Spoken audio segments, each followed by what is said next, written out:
E aí, pessoal, tudo certo? Bom dia a todos. Professor Fredão aqui para o nosso terceiro dia de evento do Rumo aos 900 Mais. Espero que estejam gostando da programação até aqui.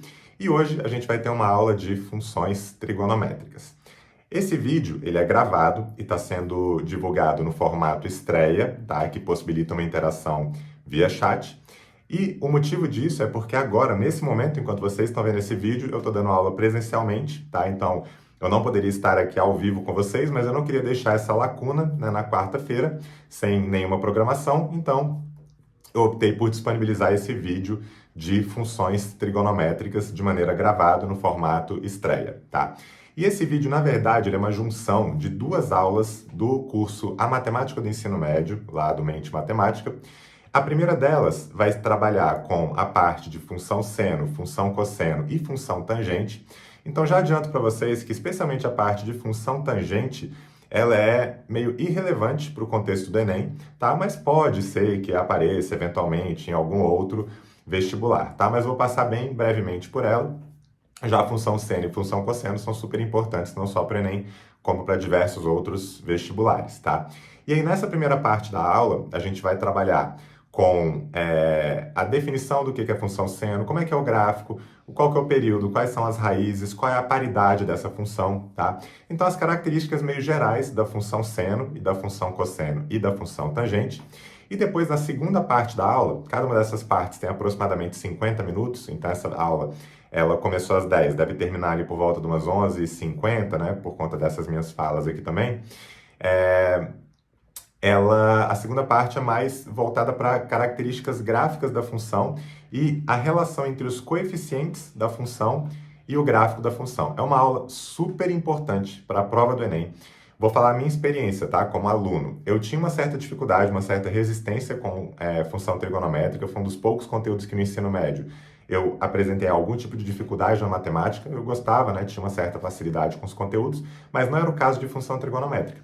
Até que eu tive uma aula com um professor na época do cursinho, que ele explicou exatamente isso. Ele pegou uma aula inteira para falar como que o A, o B, o C e o D de uma função A mais B, seno ou cosseno de cx mais d, mudavam o comportamento gráfico daquela função e, de verdade, aquilo para mim foi um estalo no entendimento de função trigonométrica. Dali em diante eu não tive mais nenhuma dificuldade com questões de função trigonométrica, inclusive passou a ser um dos meus tópicos preferidos para lecionar, tá? Hoje é um dos que eu mais gosto de dar aula a respeito dele, beleza? Então eu vou aparecer aqui em 3 momentos para, nesse primeiro momento, introduzir a aula e falar dessa primeira parte de função seno, cosseno e tangente. Depois eu vou aparecer aqui nesse mesmo formato para reforçar o que vai ser trabalhado na segunda parte da aula, tá? E depois apareço mais uma vez para dar um encerramento aqui, um fechamento para essa aula aqui para vocês. Só lembrando que essa aula, ela é gravada, ela não está sendo divulgada ao vivo, mas ela está sendo gravada, divulgada no formato estreia, porque possibilita a interação via chat. Então, sempre que eu tiver uma folguinha lá, um intervalo entre as aulas do período da manhã, eu vou vir aqui no chat para poder ver o que vocês estão achando da aula, beleza? Então, vamos lá para a primeira parte da nossa aula, em que a gente vai trabalhar com as características das funções seno, cosseno e tangente.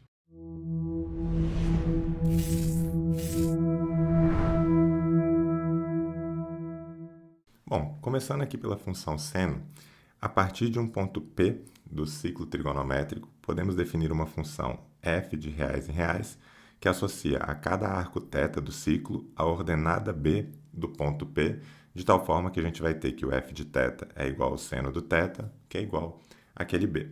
Então, para ficar mais claro, já deixei o desenho aqui. Se eu pego esse ponto, tá? Esse ponto P aqui, que está associado a um arco θ. Então, você tem um ângulo θ aqui embaixo, aqui um arco θ. Esse ponto, quando você faz aqui a projeção dele na abscissa, você chega aqui no valor A. Quando você projeta aqui na ordenada, você chega no valor B. Lembrando que nesse ciclo trigonométrico, né, a gente está limitado a uma circunferência de raio 1. Então, aqui você tem 1, menos 1, mais 1 e menos 1. E aí, a projeção que a gente está olhando quando a gente pensa no seno é essa projeção aqui. Por quê?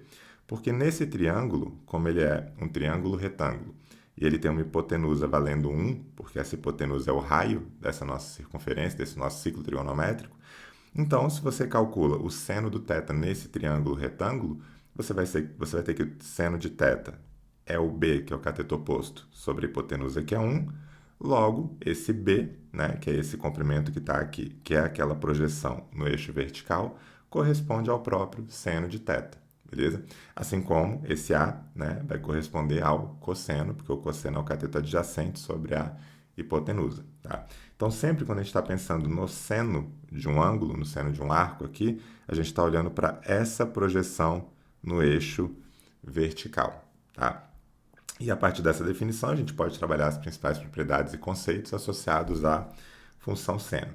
E eu já deixei aqui, também de maneira proposital, para a gente poder começar, né, a calcular alguns senos. Isso aqui vai ser importante para a gente entender qual é a imagem dessa função seno, qual o gráfico, qual o comportamento gráfico dessa função, tá? Que é um dos pontos principais, se não o ponto principal dessa aula aqui. Tá?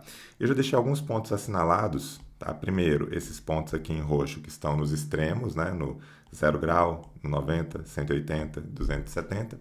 E depois deixei também 4 pontos intermediários aqui, tá? Todos associados a um ângulo de 45 graus aqui no primeiro quadrante, para que a gente entenda especialmente algo que vai ser importante quando a gente chegar lá no esboço do gráfico dessa função seno. Tá? Então vamos lá, começando por esse ponto A. Tá? Esse ponto A, ele está associado aqui a um arco de 0 grau ou 0 radiano, beleza? O B, já vou colocar esses em roxo aqui logo, está associado ao 90 graus ou π sobre 2 radiano. O C, ele está associado ao 180 graus ou π radiano.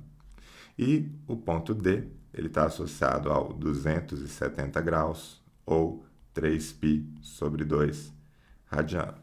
Beleza? E aí, quando você volta, né? Você está dando essa volta aqui no ciclo trigonométrico, ao voltar ali para aquele ponto A, ele também pode estar associado ao 360, que seria 2π radiano, e a partir daí você começa a ter um comportamento cíclico, né? Dentro desse ciclo trigonométrico. Beleza?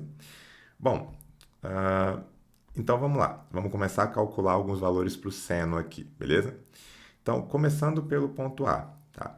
Se eu pego esse ponto A e enxergo a projeção dele lá naquele eixo Y, naquele eixo vertical, essa projeção vai ser igual a zero. Então, é por isso que a gente diz que o seno do zero é igual a zero. Então, para o ponto A, o seno dele é zero. Agora, quando eu venho aqui para o B, né, então pego aqui um arco associado aqui a 90 graus, se eu for projetar isso no eixo Y, na verdade, esse ponto já é a própria projeção dele. Então, o comprimento que a gente tem aqui nesse eixo vertical, partindo da origem, né, que é o zero, até chegar aqui, é justamente a unidade, já que esse círculo, né, essa circunferência, tem raio unitário. Então, o seno de 90 graus vale 1. Então, aqui o seno é igual a 1. Lá naquele ponto C, se a gente, né, girou aqui até chegar lá no 180 graus, que é o π radiano, e eu faço a projeção disso no eixo Y, eu vou projetar para cá e, de novo, eu estou caindo na origem, não tenho comprimento, logo o seno vale zero. E, por fim, quando eu chego aqui no ponto D, né, então dei aqui 3/4 de volta, né, cheguei em 270 graus, ou 3π sobre 2 radiano. Quando eu vou fazer a projeção desse ponto no eixo Y, ele já é a própria projeção, só que agora, veja bem, esse comprimento é 1, certo? Só que esse ponto D, ele tem uma ordenada que, na verdade, é igual a menos 1, tá? Porque está abaixo do eixo X. Então, tudo que tiver daqui para baixo, quando eu fizer as projeções, vai gerar um comprimento, que obviamente é positivo, porque é comprimento, né? Não tem como ter um comprimento negativo, só que está associado a um valor negativo, porque está abaixo do eixo X. Tá? Então, no D, não é 1 o valor do seno é menos 1. Tranquilo? E agora vamos olhar para esses outros 4 pontos intermediários, E, F, G e H.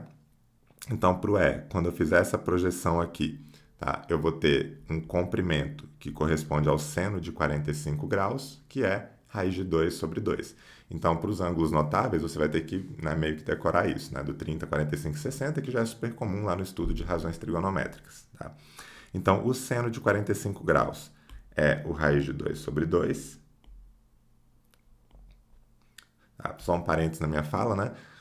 óbvio que é bom você decorar, né? Mas tudo isso você tem como demonstrar se for necessário, né? Aqui, por exemplo, se eu quero calcular esse comprimento, eu não me lembro, né, que a raiz de 40, que o seno de 45 graus é raiz de 2 sobre 2, eu tenho como demonstrar isso, obviamente, né? Então, essa projeção eu poderia demonstrar olhando para esse triângulo retângulo. Essa hipotenusa vale 1, como aqui é 45, aqui também é 45, aqui também é 45. Esse triângulo ele vai ser um triângulo retângulo isósceles, e aí, por Pitágoras, ou enfim, pelas relações entre lado e diagonal de quadrado e tal, você consegue chegar que isso aqui é raiz de 2 sobre 2, mas é mais prático que você decore dos ângulos notáveis, né? Então, bom, o seno do 45 graus seria a raiz de 2 sobre 2, tá? Para o ponto F que eu coloquei aqui, né, que também está associado a essa mesma abertura, tá, de 45 graus, vou só deixar isso claro aqui, ó. Então, aqui tem uma abertura de 45, aqui também e aqui também, tá? Então, isso aqui seria 135 graus, logo, quando eu fizer essa projeção, ela vai coincidir com aquela projeção do ponto E, então o seno do ponto F é o mesmo seno do ponto E, que é o raiz de 2 sobre 2. Tá? Então, aqui também vai ser raiz de 2 sobre 2. Já para os pontos G e H, quando eu fizer essa projeção no eixo vertical, o comprimento é raiz de 2 sobre 2. Mas o seno está associado a um valor negativo, porque está abaixo aqui do eixo, né, do eixo X. Então, tudo que está aqui para baixo é negativo. E vai ser igual, em termos numéricos, né, a menos raiz de 2 sobre 2. E a mesma coisa para o ponto H, menos raiz de 2 sobre 2. Beleza? Então, essa tabelinha aqui, perdão, traz para a gente os valores do seno, tá? De 4 pontos aqui, que são os extremos, que é sempre importante a gente saber. Então, aqui 0, 1, 0, menos 1. E eu coloquei 4 pontos aqui intermediários, tá? De maneira proposital, porque isso vai ser importante quando a gente for falar lá do gráfico da função. Mas, né, se eu pedisse aqui o seno de 30 graus, por exemplo, então, seno do 30 seria essa projeção, que seria igual a 1/2. Seno de 150. Bom, 150 tem uma abertura aqui que também é de 30 graus, então seno de 150 é igual ao seno de 30, que vai ser igual a 1/2, beleza? E assim sucessivamente, tá? Então, vamos lá para algumas características dessa nossa função seno, tá? Então, a primeira delas, vou até aproveitar esse desenho e vou colar ele aqui, é o domínio e a imagem da função seno, beleza? Então, olha só, o que é o domínio da função? São os valores que você pode inserir ali no θ, tá? Então, o domínio dessa função são todos os valores reais. Eu não tenho nenhum problema quanto ao valor do θ, tá? Ah, Fredão, mas na verdade não seria só de 0 até 2π? Porque depois repete? Sim, mas aí entra no que a gente chama de arcos côngruos, né? Por exemplo, 4π. 4π são 2 voltas completas. Ele é côngruo ao 2π, que é côngruo ao 0, por exemplo. Mas ele é uma possibilidade. Eu posso calcular o f de 4π. Né? O que ele representa, esse 4π, ou 720 graus, são 2 voltas naquele ciclo trigonométrico. Beleza? Então, eu posso colocar qualquer valor real aqui para θ sem nenhum problema. Já a imagem dessa função f é um intervalo que está limitado aqui do menos 1 até 1.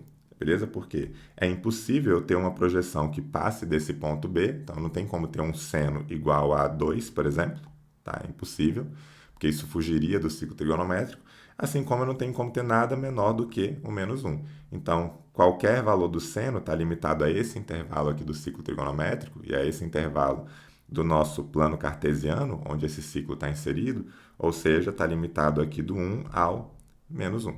Beleza? Então, essa é a imagem da nossa função seno, beleza? E aí agora vamos lá para a parte do gráfico, que talvez seja o ponto principal, né, o ponto focal aqui dessa nossa aula, e vamos esboçar o gráfico dessa função seno. Tá? Então, olha só, a gente viu aqui, por isso eu comecei por esses pontos roxos, tá? A, B, C e D, que quando o ângulo é 0, tá? E aqui a gente está usando o ângulo em radianos, tá? É mais comum no estudo de função trigonométrica. Quando o ângulo é 0 radiano, a gente viu que o seno vale 0. Então, de certa forma, eu teria um pontinho aqui que está justamente na origem daquele nosso plano cartesiano, que é o par ordenado 0, 0. Beleza? Se eu pego depois o ponto B, que é o 90 graus, que é o π sobre 2, o seno de π sobre 2 foi igual a 1. Ou seja, eu tenho um ponto aqui, tá? Olhando para essa malha, como aqui eu tenho π, o π sobre 2 vai estar aqui na metade. Então, para o π sobre 2, eu vou ter ali um valor do seno que é igual a 1. Para o π, que é o 180 graus, a gente viu que o seno era igual a 0. Então, eu também vou ter esse ponto aqui, que é o π, né, o ângulo π, o arco π, tendo o seno valendo 0. E depois, por fim, para o 3π sobre 2, que vai estar aqui, a gente viu que o seno valia menos 1. Tá? E vou fazer só mais um ponto aqui, que é o do 2π, que é uma volta completa, que ele vai voltar lá para o 0. Beleza? Bom, só que sempre que você está estudando gráfico de função, você não pode só plotar pontos e ligar da maneira como você acha que eles vão ser ligados, porque isso aqui, inclusive, na parte de função trigonométrica, poderia levar a gente a pensar que eu poderia ligar dessa forma. Para quem já conhece função trigonométrica, isso aqui parece meio absurdo, mas para quem nunca viu função trigonométrica, é meio natural você pensar que, bom, então aqui vai passar de 0 para 1, depois de 1 para 0, 0 para menos 1 para 0. E você poderia imaginar que essa função teria esse comportamento, né, de vários segmentos de reta aqui, beleza? E por isso que eu fiz questão de colocar aqueles pontinhos que eu falei que seriam pontos intermediários, né? Deixa eu só colocar um pouco mais fininho esses pontos aqui. Então, aqui. Senão vai ficar até ruim da gente desenhar depois do gráfico. Então, aqui um pontinho, aqui e aqui. Beleza? E, bom, por isso que eu fiz questão de colocar aqueles pontos intermediários, por quê? Porque, veja bem, o 45 graus, tá? Que vai ser o π sobre 4, ele está exatamente no meio do caminho do 0 para o 90, ou do 0 para o π sobre 2. Né? E, apesar disso, o valor desse seno não é 0,5, que seria a metade do caminho entre 0 e 1. O valor desse seno de 45 graus, que é a raiz de 2 sobre 2, o raiz de 2 é aproximadamente 1,41, vamos considerar 1,4, e 1,4 sobre 2 é 0,7. O que significa dizer isso? Que para esse pontinho E, tá, que é o do π sobre 4, que ele vai estar mais ou menos aqui, ó. Então aqui eu estou olhando para o π sobre 4, deixa eu até afinar um pouquinho esse traço aqui. Para esse ponto, π sobre 4, o nosso seno vai estar mais ou menos por aqui, ó, próximo do 0,7. Tá? E qual é a implicação disso? A implicação disso é o seguinte, ó, nessa primeira metade, quando eu me refiro à primeira metade, né, desse intervalo de 0 a 90 ou de 0 a π sobre 2, eu tive um aumento daqui para cá que foi muito maior do que o aumento que eu vou ter agora daqui para cá no seno. Porque, veja, nessa primeira metade eu cresci 0,7 e na segunda metade eu vou crescer só 0,3, beleza? Então, isso significa dizer que nessa função seno, o comportamento ele parece que ele começa mais acelerado, ele começa crescendo mais rápido e depois dá uma estabilizada. E depois começa a cair, seguindo mais ou menos a mesma lógica. Tá? Então, o que vai acontecer aqui de fato, quando a gente for ligar esses pontos, né, não vai ser uma reta, porque senão não passaria por aquele ponto ali. O gráfico dessa função seno vai ter um comportamento mais ou menos assim. Ó. Começa aqui acelerado, depois chega naquele ponto, depois desce até chegar naquele π, depois ele desce aqui começando mais acelerado, dá uma estabilizada, depois ele vem e tem um crescimento aqui mais acelerado também de volta. Beleza? Isso faz sentido, né? Porque quando você olha aqui para esse ciclo, no começo da movimentação desse ponto, tá? Qualquer aberturazinha que você faça aqui, você vai ter inicialmente saltos maiores no seno. Quando você está lá próximo do 90 graus, se você colocar tipo um 80, sei lá, 85, 80 graus aqui, o seno já está muito próximo de 1. Então, cada novo incremento ele vai valer, digamos assim, pouco, né? Comparativamente ao que ele valia aqui. Então, quando eu aumentei 10 graus aqui no início, isso aqui já deu um baita salto no seno. Quando você tem aqui no final o 80, que já está muito perto do 1, esse incremento de 10 graus não vai significar praticamente nada. Tá? Então, por isso que o comportamento do seno ele começa mais acelerado, então esse crescimento é mais acelerado e depois ele vai estabilizando, o que gera essa característica aqui que não é bem um segmento de reta, né? É uma curva com um crescimento inicialmente mais acelerado e que depois estabiliza. E essa mesma lógica ela vai sendo replicada ao longo daquele comportamento gráfico da função seno, beleza? De tal forma que, quando a gente tem o gráfico aqui completo, a gente tem mais ou menos o que está desenhado aqui. Tá? Você chega no π sobre 2 no 1, no π você volta para o zero, 3π sobre 2 menos 1, 2π volta para o zero. E a partir daqui você tem um comportamento cíclico. Né? Você tem é como se isso aqui fosse um carimbo e você fosse carimbando esse desenho várias vezes aqui. Ó. Carimbei aqui, carimbei aqui, carimbei aqui para trás, carimbei aqui para trás e assim por diante. Beleza? Porque esse comportamento que ocorre na primeira volta do ciclo trigonométrico, do 0 até 2π, ele vai se repetir porque eu estou usando os mesmos ângulos, né? Os mesmos arcos que são côngruos aos que estavam inicialmente aqui. Então, por exemplo, o π ele vai ser côngruo ao 3π. Então, é natural que o valor do seno seja igual aqui para esses dois pontos. Tá? Então, nessa parte aqui, tá? A gente tem o gráfico da função e quando a gente precisa determinar as raízes da função seno, né? Se isso for necessário no decorrer da questão, etc., o que são as raízes da função seno? São os valores em que o seno é igual a zero. Então, estou igualando essa função a zero. Quando eu igualo isso a zero, seno é igual a zero. E veja que isso ocorre para o zero, para o π, para o 2π, para o 3π, 4π, 5π e também para os negativos, né? Porque o que é um ângulo negativo? O que é um arco negativo? É você pensar que no ciclo trigonométrico, que tem como determinação aqui o zero, esse ponto, e você anda no sentido horário. Então, menos π, por exemplo, seria eu dar uma meia volta aqui nesse ciclo até chegar no menos π, e o seno do menos π também vai ser zero. Então, é zero para menos π, para menos 2π, menos 3π, e assim sucessivamente. E isso a gente pode generalizar como sendo todo ângulo θ, que é igual a kπ, com k pertencente aos inteiros. Então, coloquei zero, vai ficar 0π, que é zero. Então, é esse aqui. Coloquei 1, vai dar π. Tá aqui. Coloquei 2, vai dar 2π. Coloquei menos 1, vai dar menos π. Coloquei menos 2, vai dar menos 2π. E assim sucessivamente. Então, essas são as raízes da nossa função seno. Tá? Bom, para o período da função seno, observe que, pelo próprio gráfico, né, pelo comportamento gráfico da função, essa função ela é periódica, ou seja, ela se repete de tempos em tempos, e o seu período é igual a 2π. Tá? Então, por exemplo, se eu pego aqui a distância desses dois pontos de máximo aqui, eu vou ter um período que é igual a 2π. E isso não vale só para esses dois pontos, tá? Isso vale para qualquer ponto que eu pegue aqui, ó. Tá vendo? Se eu for levando esse intervalo aqui, ó. Tá vendo? Para quaisquer 2x que distem 2π ou 2π unidades, eu vou ter sempre a mesma imagem, beleza? Então, geralmente a gente enxerga o período das funções trigonométricas ou pelos valores máximos, ou pelos valores mínimos, ou pelo ponto de partida. Então, comecei aqui do zero, né? Onde que começa de fato a repetir o comportamento do gráfico dessa função? A partir do 2π, beleza? Então, isso aqui é o período da nossa função seno, a gente vai ver que é a mesma coisa para a função cosseno, tá? E, por fim, quanto à paridade da função seno, tá? Essa função, ela é uma função que é dita uma função ímpar. Por que ela é uma função ímpar? Porque funções ímpares são aquelas em que o f de menos θ é igual a menos f de θ, traduzindo. Se eu pego aqui, por exemplo, e calculo o f de π sobre 2.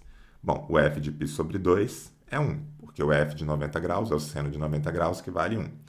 Já o f de menos π sobre 2 é menos 1. Por quê?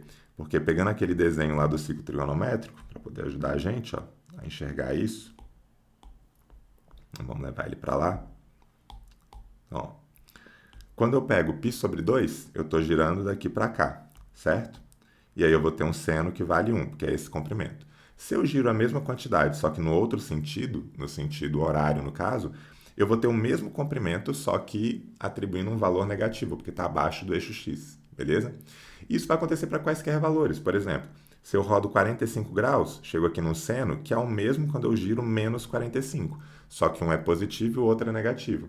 Então, sempre o f de um determinado θ, se eu paro aqui, por exemplo, numa abertura θ, vai ter um seno que é um negativo do de menos θ, beleza? Então, isso é uma característica de funções ímpares, tá? Então, essa função é uma função ímpar. E não coloquei no material teórico, porque daí já é, enfim, acho que até passa um pouco do ponto do que a gente precisa normalmente para os vestibulares convencionais, mas se a gente fosse analisar injetividade e sobrejetividade da função, essa função ela só seria sobrejetora, né? A nossa função seno, se eu definisse o contradomínio dela como sendo o intervalo que varia de -1 até 1, porque para que a função seja sobrejetora, o contradomínio tem que ser igual à imagem, e a nossa imagem aqui está limitada a um intervalo de -1 até 1. Então, a única forma de eu fazer ela ser sobrejetora é se eu determinasse exatamente esse intervalo como contradomínio. E para que ela fosse injetora, ela com certeza não é injetora aqui, porque eu tenho vários x diferentes, né, vários tetas diferentes que levam na mesma imagem. Então, para que ela fosse injetora, eu precisaria pegar algum intervalo em que não houvesse repetição da imagem. Então, por exemplo, essa função ela poderia ser injetora se eu considerasse apenas o intervalo de π sobre 2 até 3π sobre 2. Porque nesse intervalo eu só tenho essa parte aqui da função em que eu não tenho repetições da imagem, tá? Que seria equivalente no ciclo a eu pensar em todos os senos, desde esse daqui, que é 1, até chegar aqui nesse que é -1. Eu não vou ter repetições à medida que eu vou girando esse meu arco desse ponto B até o ponto D, beleza? E aí você poderia ter uma função seno injetora, mas isso só para um domínio restrito, beleza? Bom, vamos lá agora para a nossa função cosseno, tá? Mas uma vez que você entendeu a função seno, a função cosseno é muito tranquilo de você entender, né? Porque é a mesma lógica que foi aplicada para a função seno, só que agora, ao invés de você olhar para a ordenada, você vai olhar para a abscissa, beleza? Então agora eu vou um pouco mais rápido do que eu fui lá no estudo da função seno, porque é um pouco mais tranquilo desde que você tenha entendido a lógica da função seno. Então, a nossa definição, a partir de um ponto P, podemos definir uma função g de reais em reais, que é associar cada arco θ à abscissa A do ponto P. Então, se eu pego essa abscissa A que está aqui, ela corresponde ao cosseno, por quê? Porque nesse triângulo, que tem hipotenusa valendo 1, né, que é o raio do nosso ciclo trigonométrico, você tem que o cosseno do θ, cateto adjacente A sobre hipotenusa, que é 1, A sobre 1 é A, então A é o próprio cosseno do θ. Então, agora a gente não vai mais olhar para o eixo Y, tá? Porque a gente não está interessado nas projeções no eixo Y, a gente está interessado sempre nas projeções no eixo X, tá? Então, o cosseno é esse aqui do eixo X e o seno do eixo Y, tá? Então, fazendo uso daquela mesma ideia, né, dos pontos, começando pelo A, B, C e D, que são os extremos, né, desse nosso giro, dessa nossa volta no ciclo trigonométrico, para depois pegar os intermediários ali, a gente tem que o cosseno de A vale 1, porque a projeção no eixo X é esse comprimento e está à direita do eixo Y, então tem valores positivos. Então a gente começa aqui com o cosseno valendo 1. Lá no ponto B,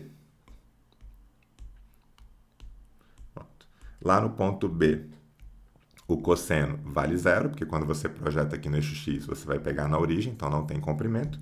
Então ali o cosseno é 0. Para o ponto C, o cosseno é -1, porque a projeção aqui no eixo X tem comprimento 1, só que agora está à esquerda do eixo Y, tudo que está da esquerda do eixo Y tem abscissa negativa, então aqui -1.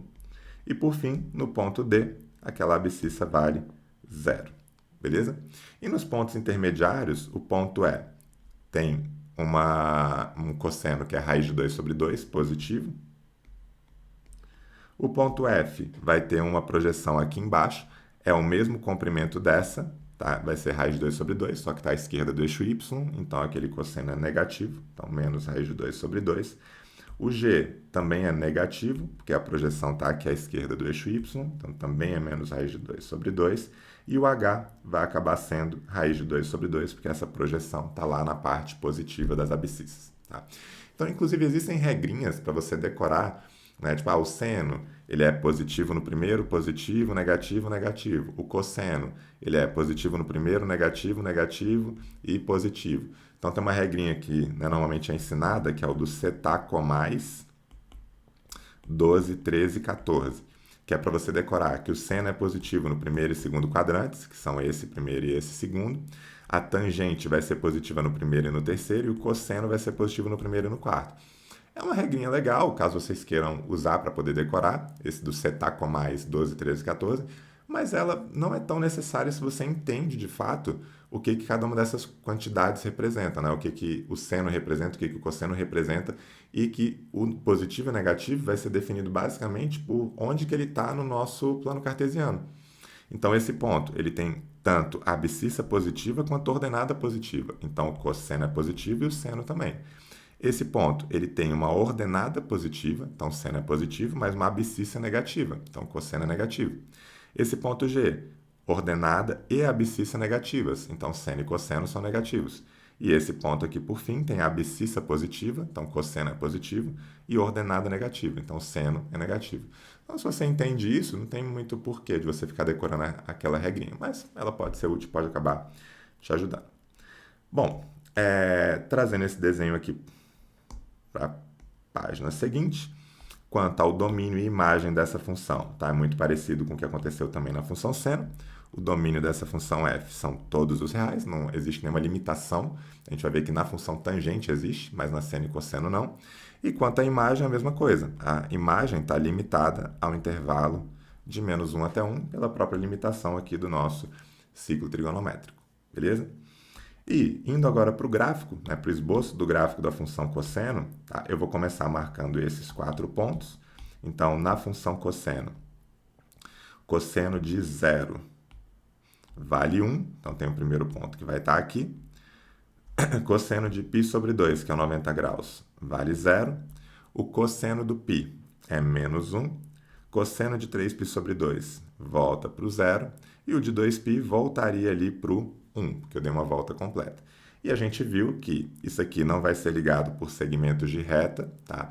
Tem um comportamento que ele é mais acelerado ou menos acelerado, dependendo de onde você está ali no ciclo. E no caso do cosseno, ao contrário do seno, quando eu giro daqui, que tinha um cosseno 1, e eu aumento, por exemplo, 10 graus, isso impacta pouco no cosseno. Porque se eu pegar aqui 10 graus, 20 graus que seja, veja que a projeção dele no eixo x bate quase com o próprio valor 1. Então, ao contrário do seno, né, quando a gente olha aqui para o ponto de partida, que no seno ele começava com crescimento acelerado, o cosseno já estava no ponto de máximo, então ele vai começar decrescendo, e o início do decrescimento é mais lento, e depois ele começa a cair mais rápido. Então, o comportamento gráfico da função cosseno vai ser esse aqui. Começa caindo lento, e aí depois ele acelera na queda, aí a mesma coisa vai acontecer para cá, depois ele retoma aqui e depois ele volta lá para cima, tá?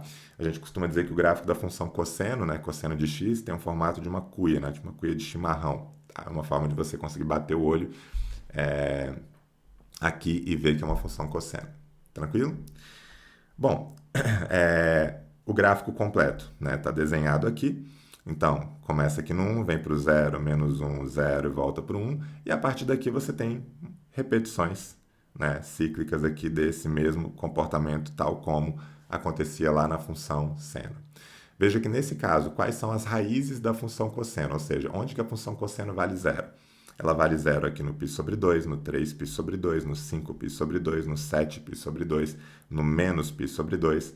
É o que faz sentido, né? Porque aí o cosseno vai ser 0 aqui nesses pontos, né? Ó, no π sobre 2, depois aqui, que é o 3π sobre 2, e assim sucessivamente. Então, a partir do π sobre 2, é como se a cada π que você caminhasse, você voltasse para um ponto que vai ter o cosseno valendo 0.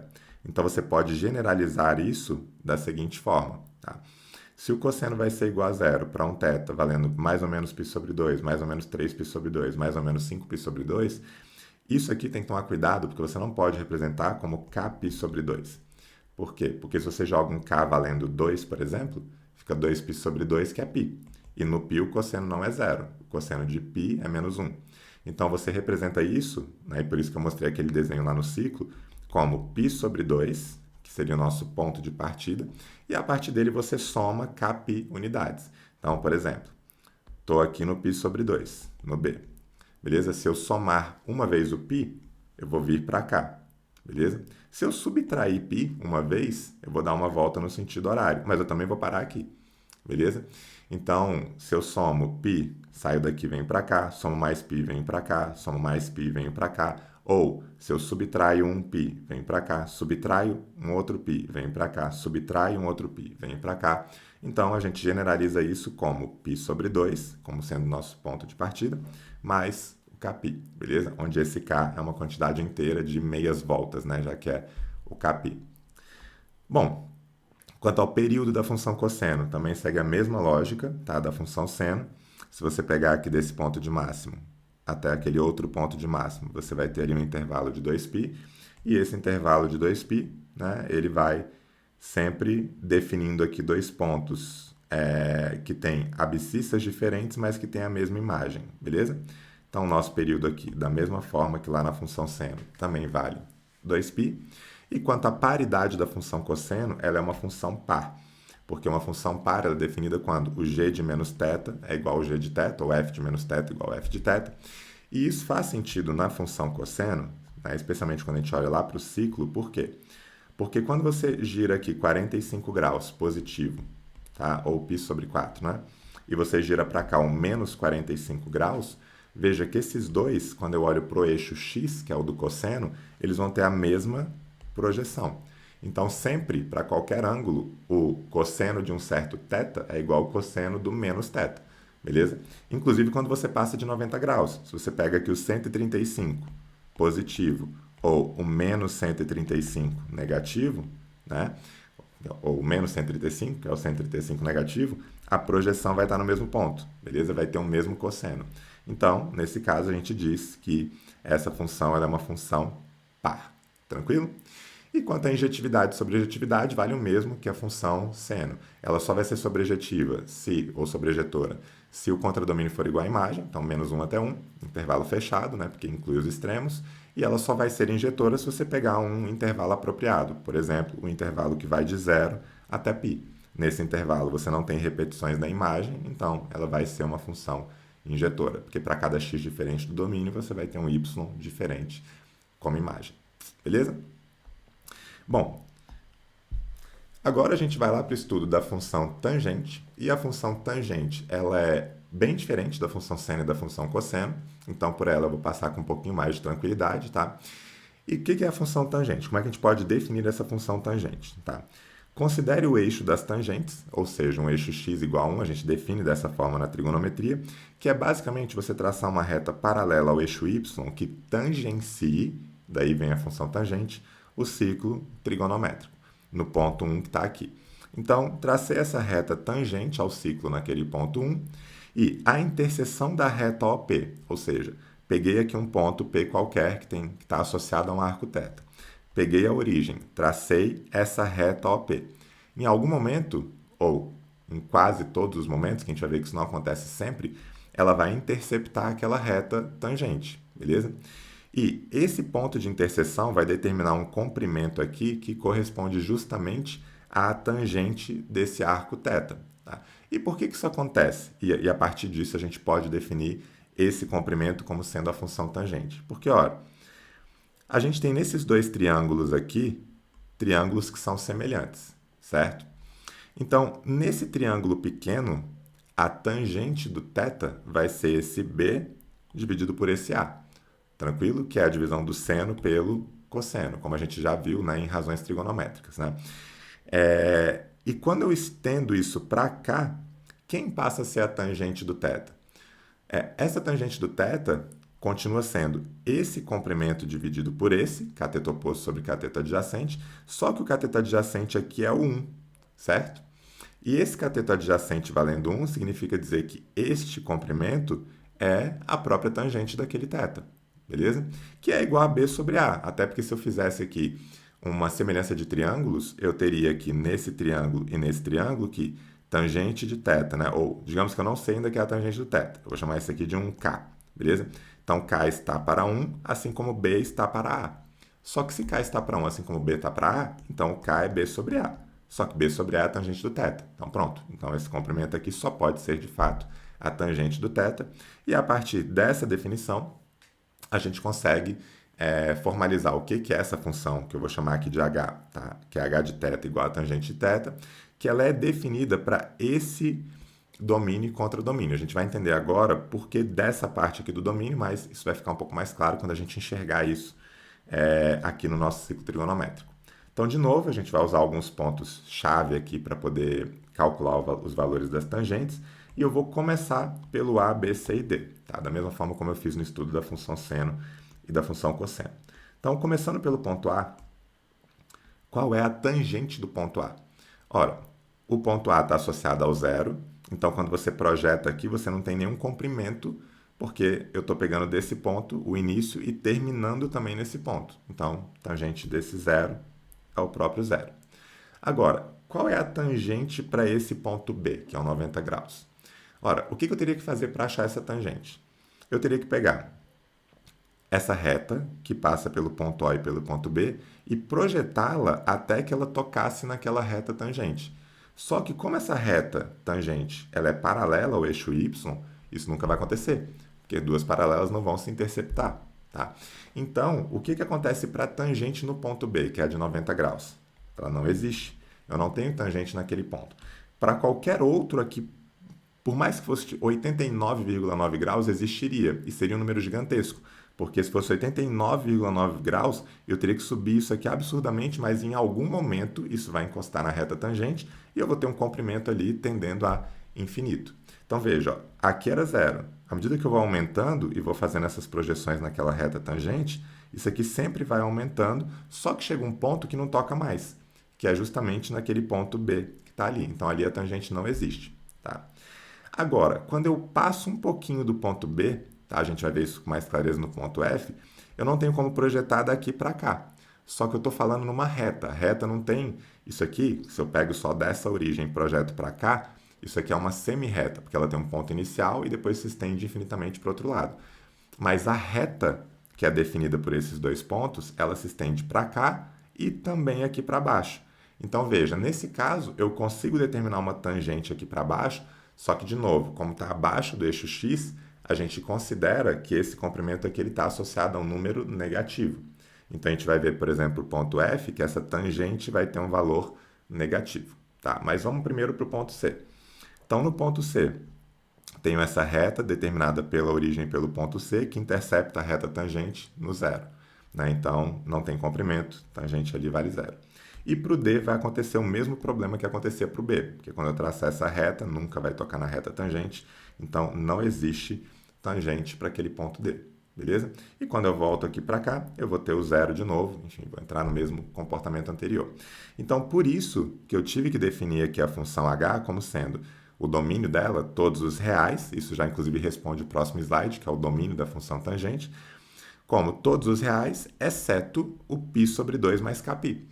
Porque sempre que eu tiver um arco que esteja nesse ponto, ou todos os seus arcos côngruos, né, eu vou acabar tendo a não existência daquela tangente. E como é que eu generalizo todos os pontos que estão aqui ou aqui?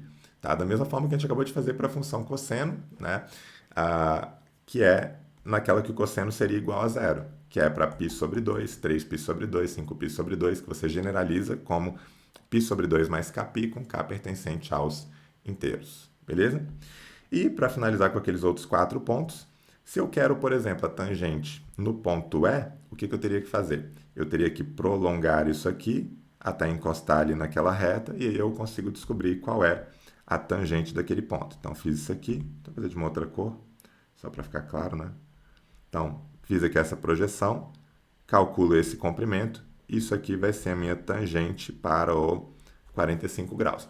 A tangente 45 é 1, o que faz total sentido, porque nessa construção eu vou ter um triângulo retângulo isósceles, e agora não é mais a hipotenusa que vale 1. O que vale 1 aqui agora é esse cateto. Então, se esse cateto vale 1, o outro também vale 1, logo a tangente 45 é igual a 1, o que a gente já sabe por conta dos ângulos notáveis lá das razões trigonométricas. Então, para o E, a tangente vale 1. Para o F, o que eu teria que fazer? Eu teria que fazer uma projeção para baixo aqui, isso faria com que essa tangente fosse igual a menos 1. Depois, para o G, eu faria a projeção lá para cima, então chegaria no mesmo local em que chegou a reta do OE, porque como todos esses ângulos aqui, né, são ângulos de 45 graus, então esses pontos aqui da origem, o G e o E, eles estão alinhados. Então, naturalmente, a reta que passa por OE é a mesma reta que passa por OG, elas têm que ter a mesma tangente, né? O ponto E e o ponto G, porque a interseção com a reta tangente vai se dar no mesmo ponto, beleza?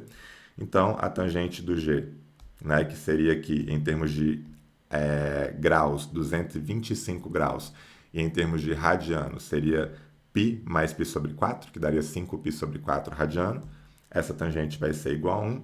E, por fim, o H, tá? Que é o ângulo 315 graus, ou 7π sobre 4 radiano, tá? Você vai ter a tangente valendo menos 1, pelo mesmo motivo que ela valia menos 1 lá para aquele ponto F. Beleza? Então, bom, deixa eu só copiar e colar isso aqui, porque vai ser importante lá na parte do gráfico da função. Domínio e imagem a gente já discutiu, né? A imagem... domínio a gente discutiu, né? O domínio está definido para esse intervalo que está aqui, beleza? Então, eu posso escrever aqui o domínio da função h, aqui no caso, né? Já que eu chamei essa função de h, ela são todos os reais, exceto aqueles arcos que são da forma π sobre 2 mais kπ, com k pertencente aos inteiros, enquanto que a imagem dessa função, ela assume quaisquer valores reais. É diferente do seno e do cosseno também. Por quê? Porque à medida que eu vou aumentando aqui, ó, eu comecei no 0, depois fui aumentando a tangente até que eu cheguei no 1. Mas para tangente, eu posso ter uma tangente igual a 2, por exemplo. Porque se eu penso num comprimento 2 aqui, chegando nesse ponto, eu consigo fazer meio que a operação inversa. Eu consigo traçar uma reta que ligue esse ponto à origem, ou seja, existe algum arco aqui que vai fazer com que aquela minha imagem seja igual a 2. A mesma coisa valeria para o 3, para o 4, para o 1000.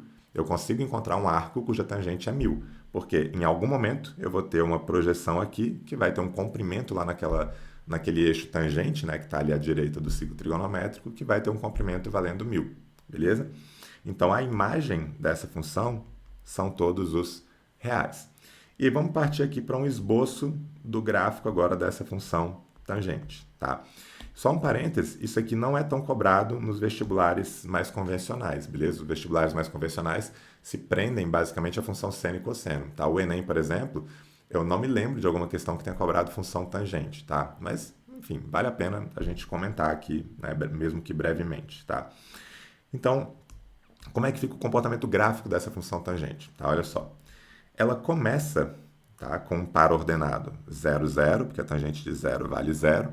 Depois, para o π sobre 2, que é o 90 graus, tá, não vai existir aquela função tangente. Ou seja, para toda essa reta que eu tenho aqui, ó, tá, paralela ao eixo y, passando pelo y sobre 2, aquela função não vai existir. Então, não tem um ponto que passe, né, dessa função tangente por nenhum desses pontos dessa reta tracejada que eu coloquei ali, beleza?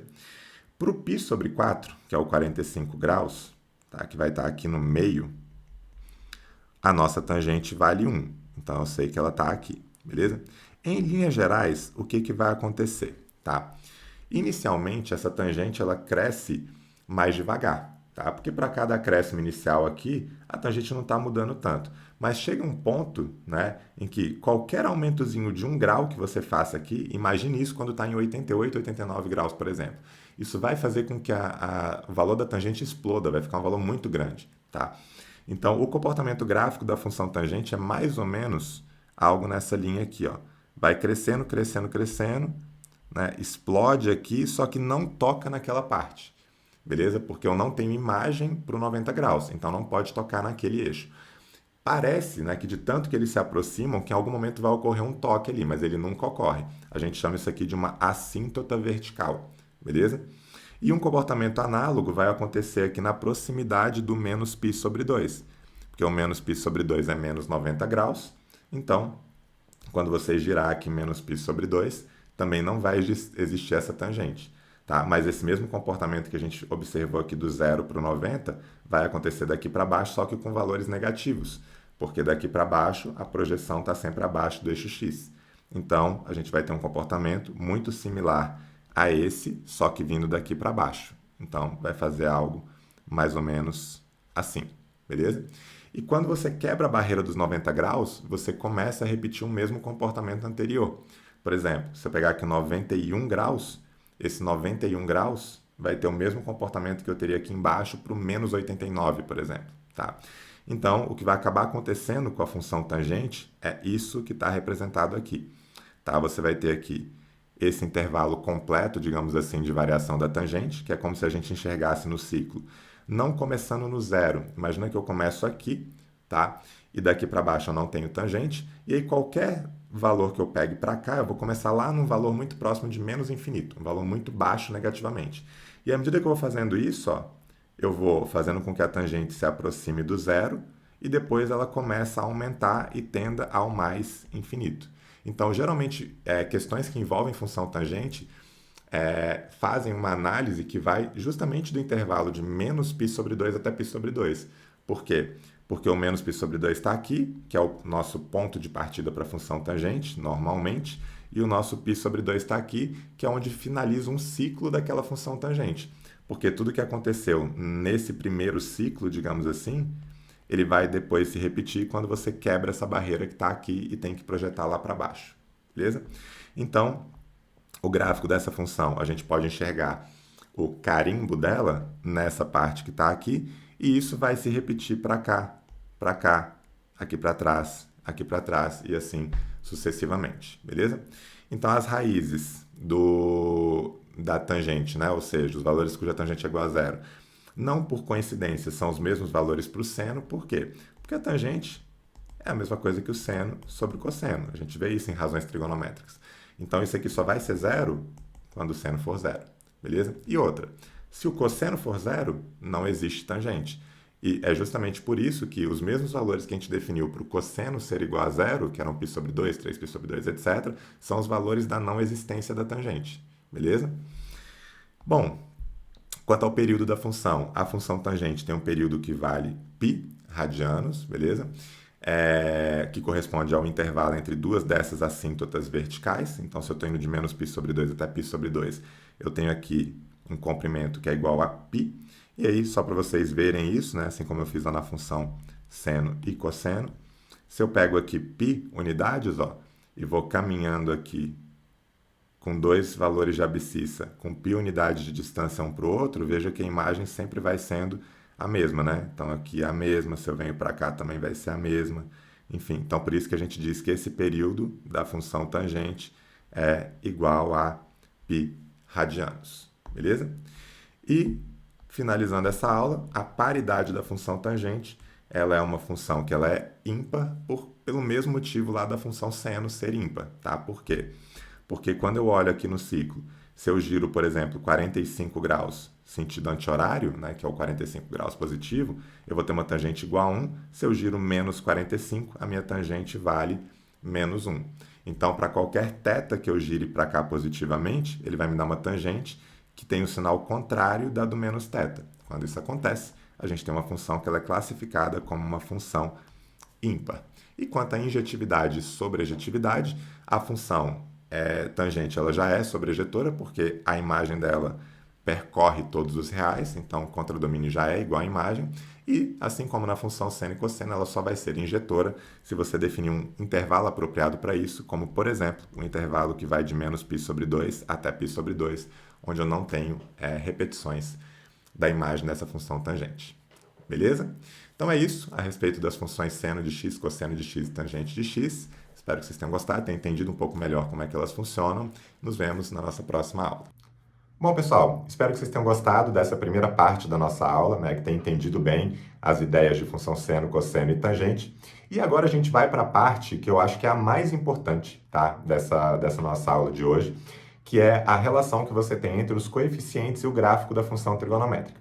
Então, supondo que essa função seja da forma a mais b seno de 6x mais d, o que a gente vai ver é que o a e o b, eles mudam a imagem da função, eles mudam as características verticais da função, digamos assim, de maneira intuitiva. O que está dentro do seno, que é o c e o d, eles mudam o comportamento horizontal, então o período da função e o deslocamento horizontal, de maneira contra-intuitiva. Tudo que multiplica, a gente vai ver que está relacionado à expansão e contração. Tudo que soma, a gente vai ver que está relacionado a deslocamento barra translação. Então, esse entendimento, tá, para mim, foi crucial para que eu tivesse mais tranquilidade para poder trabalhar com as funções trigonométricas, tá? Já que era um tópico que eu tinha uma certa dificuldade lá na época do ensino médio, beleza? Lembrando que essa aula está sendo divulgada no formato estreia, não é uma aula ao vivo, tá? É a única aula que não vai ser ao vivo nessa sequência de aulas do Rumo aos 900+. Mas esse formato aqui de divulgação possibilita que vocês interajam pelo chat, né? Que eu possa acompanhar também um pouquinho do chat em alguns momentos, já que eu estou presencialmente dando aula nesse momento, tá?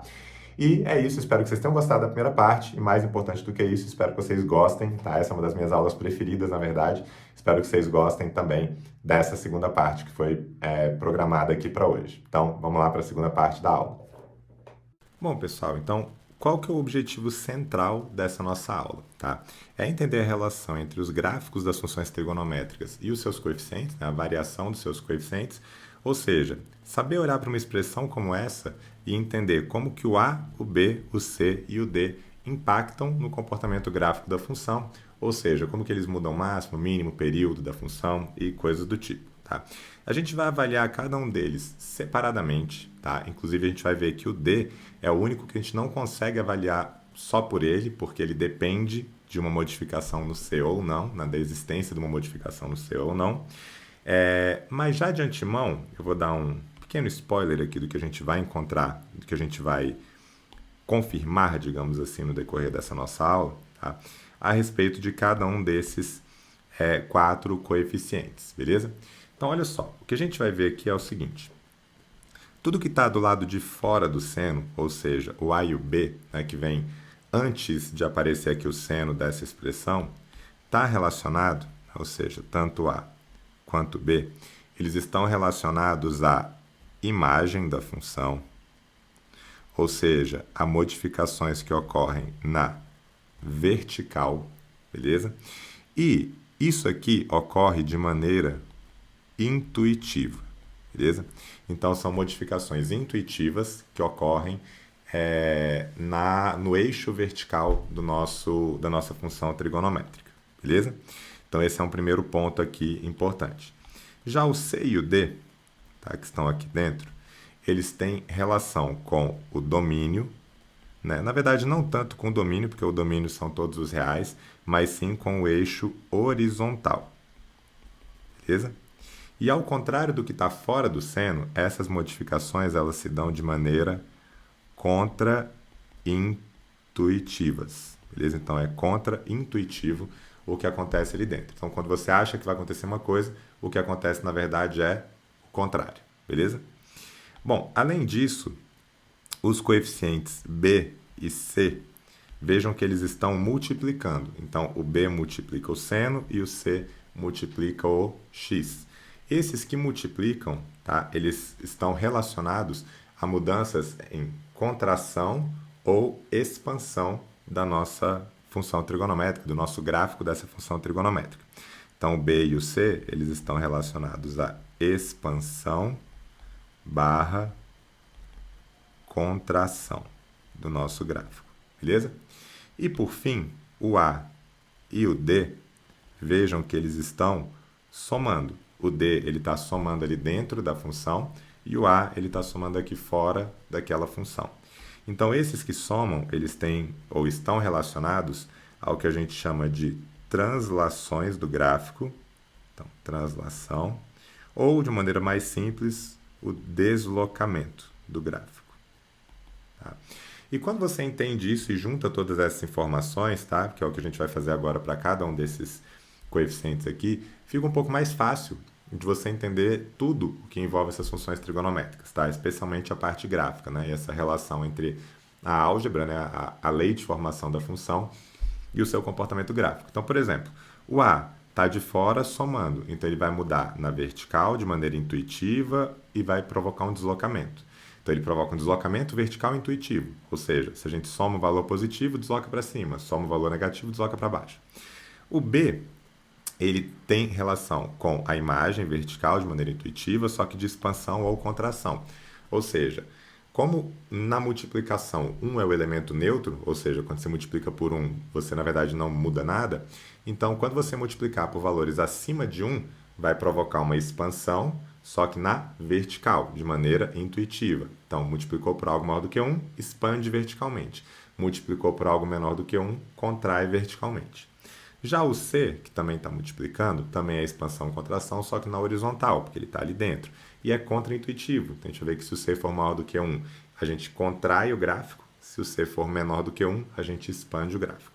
E, por fim, o D, que está ali dentro somando, ele é contra-intuitivo horizontal deslocamento, então ele desloca horizontalmente de maneira contra-intuitiva. Se está somando, parece que vai deslocar para a direita, mas ele desloca para a esquerda, e vice-versa. Se eu subtraio, parece que vai deslocar para a esquerda, mas ele desloca para a direita. Então é isso que a gente vai ver agora de maneira individual, né, para cada um desses 4 coeficientes ali. Tá? Então, começando pelo A, sem dar muito spoiler aqui, ó, Vamos olhar para esse gráfico, tá? Que eu já deixei aqui pronto, que é o gráfico da função seno de x. Então, aqui de verde, ó, vou colocar aqui, a gente tem f de x, que é igual a seno de x. Então, vou até desenhar aqui por cima para facilitar a próxima etapa. Ó. Não vai ficar perfeito não, mas só para vocês terem uma ideia. Tá? Então, você tem aqui o gráfico da função seno.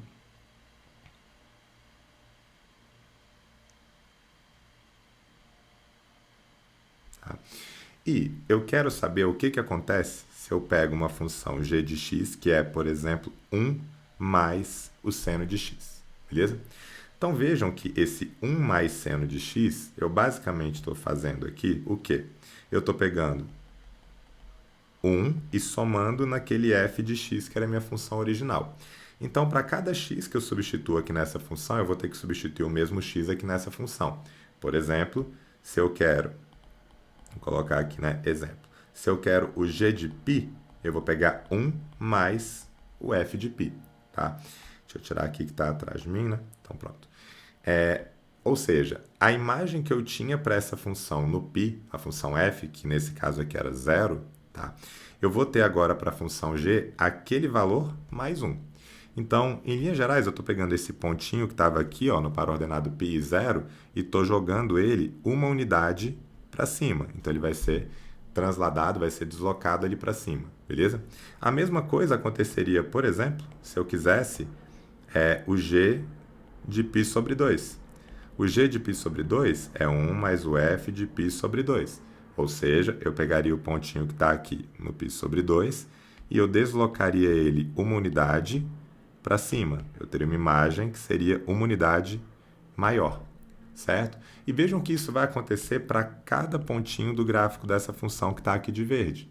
Ou seja, qual é o impacto efetivo de eu pegar uma função que era seno x, que é essa que está desenhada aqui de verde, e somar uma unidade aqui fora daquele seno, tá? O que vai acontecer é que cada pontinho vai ser deslocado uma unidade para cima, ou seja, a gente pega todo esse gráfico e desloca ele para cá, beleza? Uma unidade para cima. Então, se eu tinha aqui que o f de 2π era 0, o g de 2π vai ser uma unidade a mais. O do 3π é uma unidade a mais. O de qualquer ponto que eu pegue aqui vai ser sempre uma unidade a mais. Vai estar uma unidade ali para cima. Logo, o que a gente tem, nesse caso aqui dessa função, tá? E aí vou deixar ela aqui de rosa, né? Para a gente deixar na mesma cor que está ali. Então, o que a gente tem aqui é esse deslocamento de uma unidade para cima. E veja que se eu tivesse subtraído, se eu tivesse colocado, por exemplo, menos 1 mais seno x, o que aconteceria? Eu pegaria todas as imagens que eu tinha previamente naquela função f e diminuiria uma unidade, ou seja, eu teria um deslocamento do gráfico para baixo, né?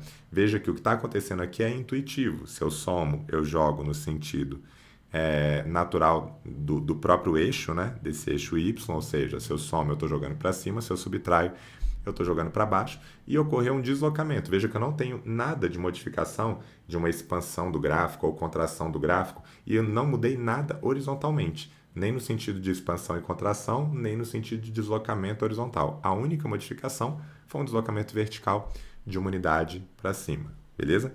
Então é isso que está sendo dito aqui, ó.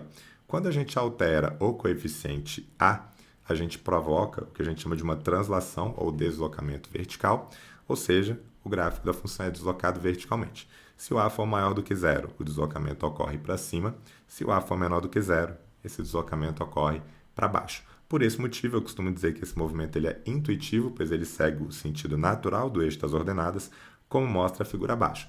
Nela, eu peguei duas funções, uma que era seno de x e uma outra que era 2 mais seno de x. E o que aconteceu aqui? Para cada pontinho daquela minha função original, que era seno de x, eu peguei e transladei duas unidades verticalmente para cima. Tá? Então, enquanto essa função aqui tinha um máximo valendo 1, essa outra vai ter um máximo valendo 3, porque ela foi transladada duas unidades para cima, o que faz total sentido, porque quando eu olho para essa função, eu sei que o seno, lá pelo ciclo trigonométrico, varia de menos 1 até 1. Então, o maior valor que o seno assume é 1, e 1 mais 2 é 3, ou seja, o máximo valor que essa função vai assumir é o 3. E a mesma coisa vale para o mínimo. O mínimo valor dessa função é o menos 1. Dessa função é o 1. Por quê? porque no mínimo o seno vai ser menos 1, quando eu somar menos 1 com 2, isso vai dar 1. Beleza? Da mesma forma, eu poderia analisar aqui nesse exemplo, o máximo aqui vai valer 2, porque é 1 mais 1, e o mínimo vai ser o 0, que é 1 menos 1. Beleza? Além disso, a gente tem que esse A, ele determina um eixo y igual a A, em torno do qual a função trigonométrica varia, se tornando uma espécie de eixo médio ou valor médio da função, tá? Ou seja, se a gente observar essa função aqui, é como se o meu A fosse igual a 0. E aí, quando eu pego esse eixo aqui, ó, em que o y é igual a 0, tá?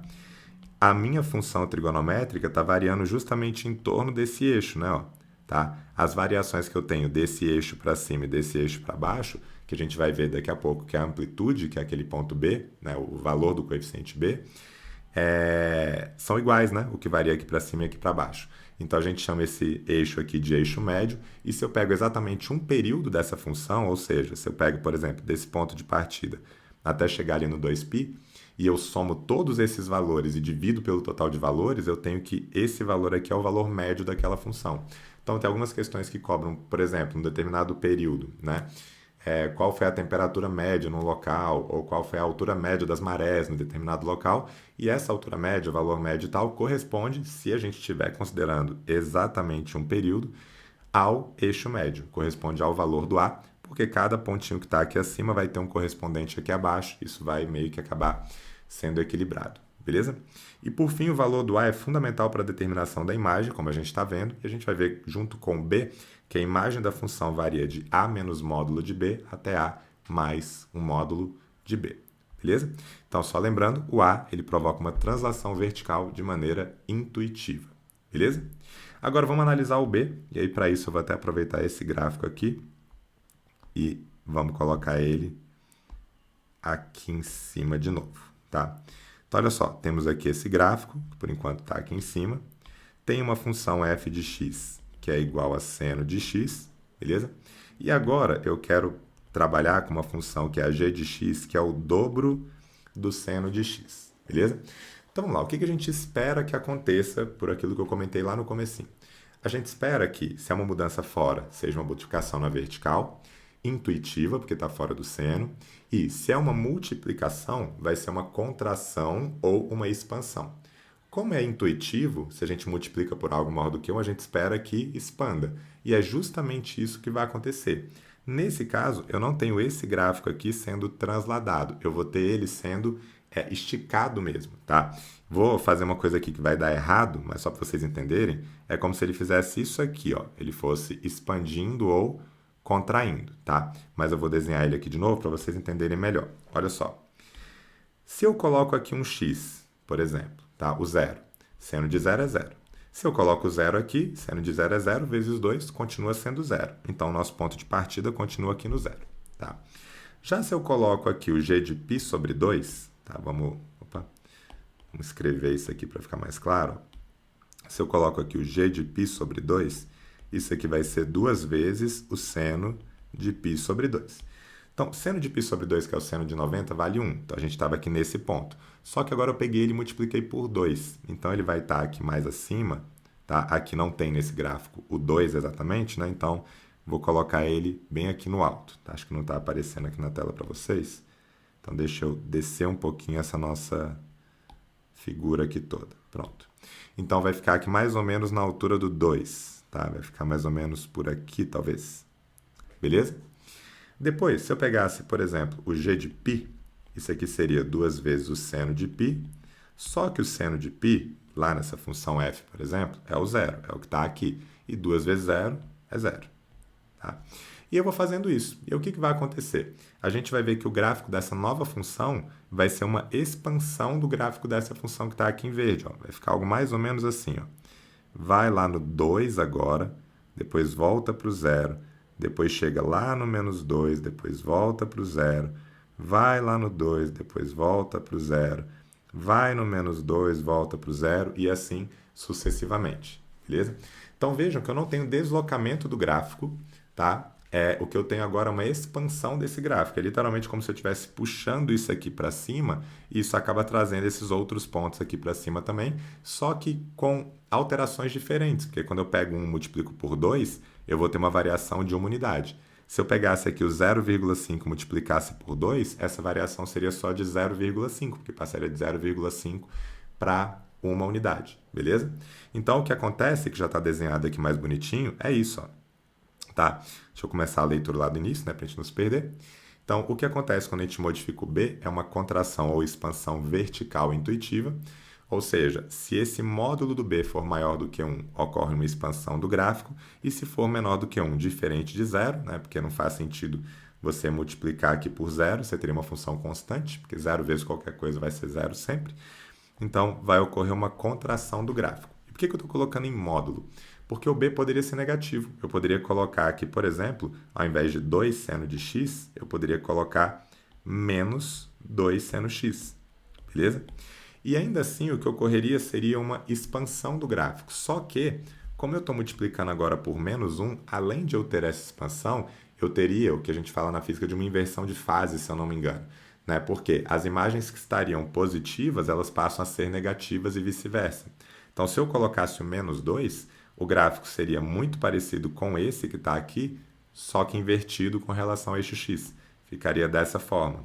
Tá? Mas, de uma forma ou de outra, o que está acontecendo é uma expansão do gráfico dessa função, beleza? Que é o que a gente está dizendo aqui, desde que o módulo seja maior do que 1. E, analogamente, se o módulo for menor do que 1, ocorre uma contração, beleza? Por esse motivo, eu também digo que esse movimento ele é intuitivo, pois segue a ordem natural de aumento, quando é maior do que 1, e de diminuição, quando é menor do que 1, da amplitude da função, tá? Porque o que a gente define como amplitude na função trigonométrica? É justamente a variação que a gente tem do eixo médio até o ponto de máximo, ou do eixo médio até o ponto de mínimo. Isso é o que a gente chama de amplitude. Então, isso está aumentando a amplitude quando é maior do que 1 e diminuindo quando é menor do que 1. Nesse caso, eu deixei aqui desenhado dois gráficos, o do seno tradicional e um outro que seria 3 vezes o seno de x. Então, quando a imagem era 1, passou a ser 3. Se eu pegasse aqui, quando a imagem do vermelho era 0,5, vai passar a ser 1,5 e assim sucessivamente, porque eu estou multiplicando cada pontinho por 3. E os zeros, eles estão meio que presos ali, né, nas duas funções, porque 0 vezes qualquer coisa é 0, beleza?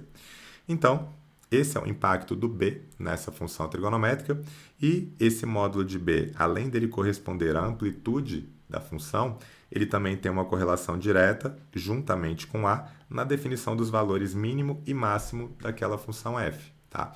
Ou seja, aqui eu estou multiplicando por 3 e eu não estou somando ninguém, beleza?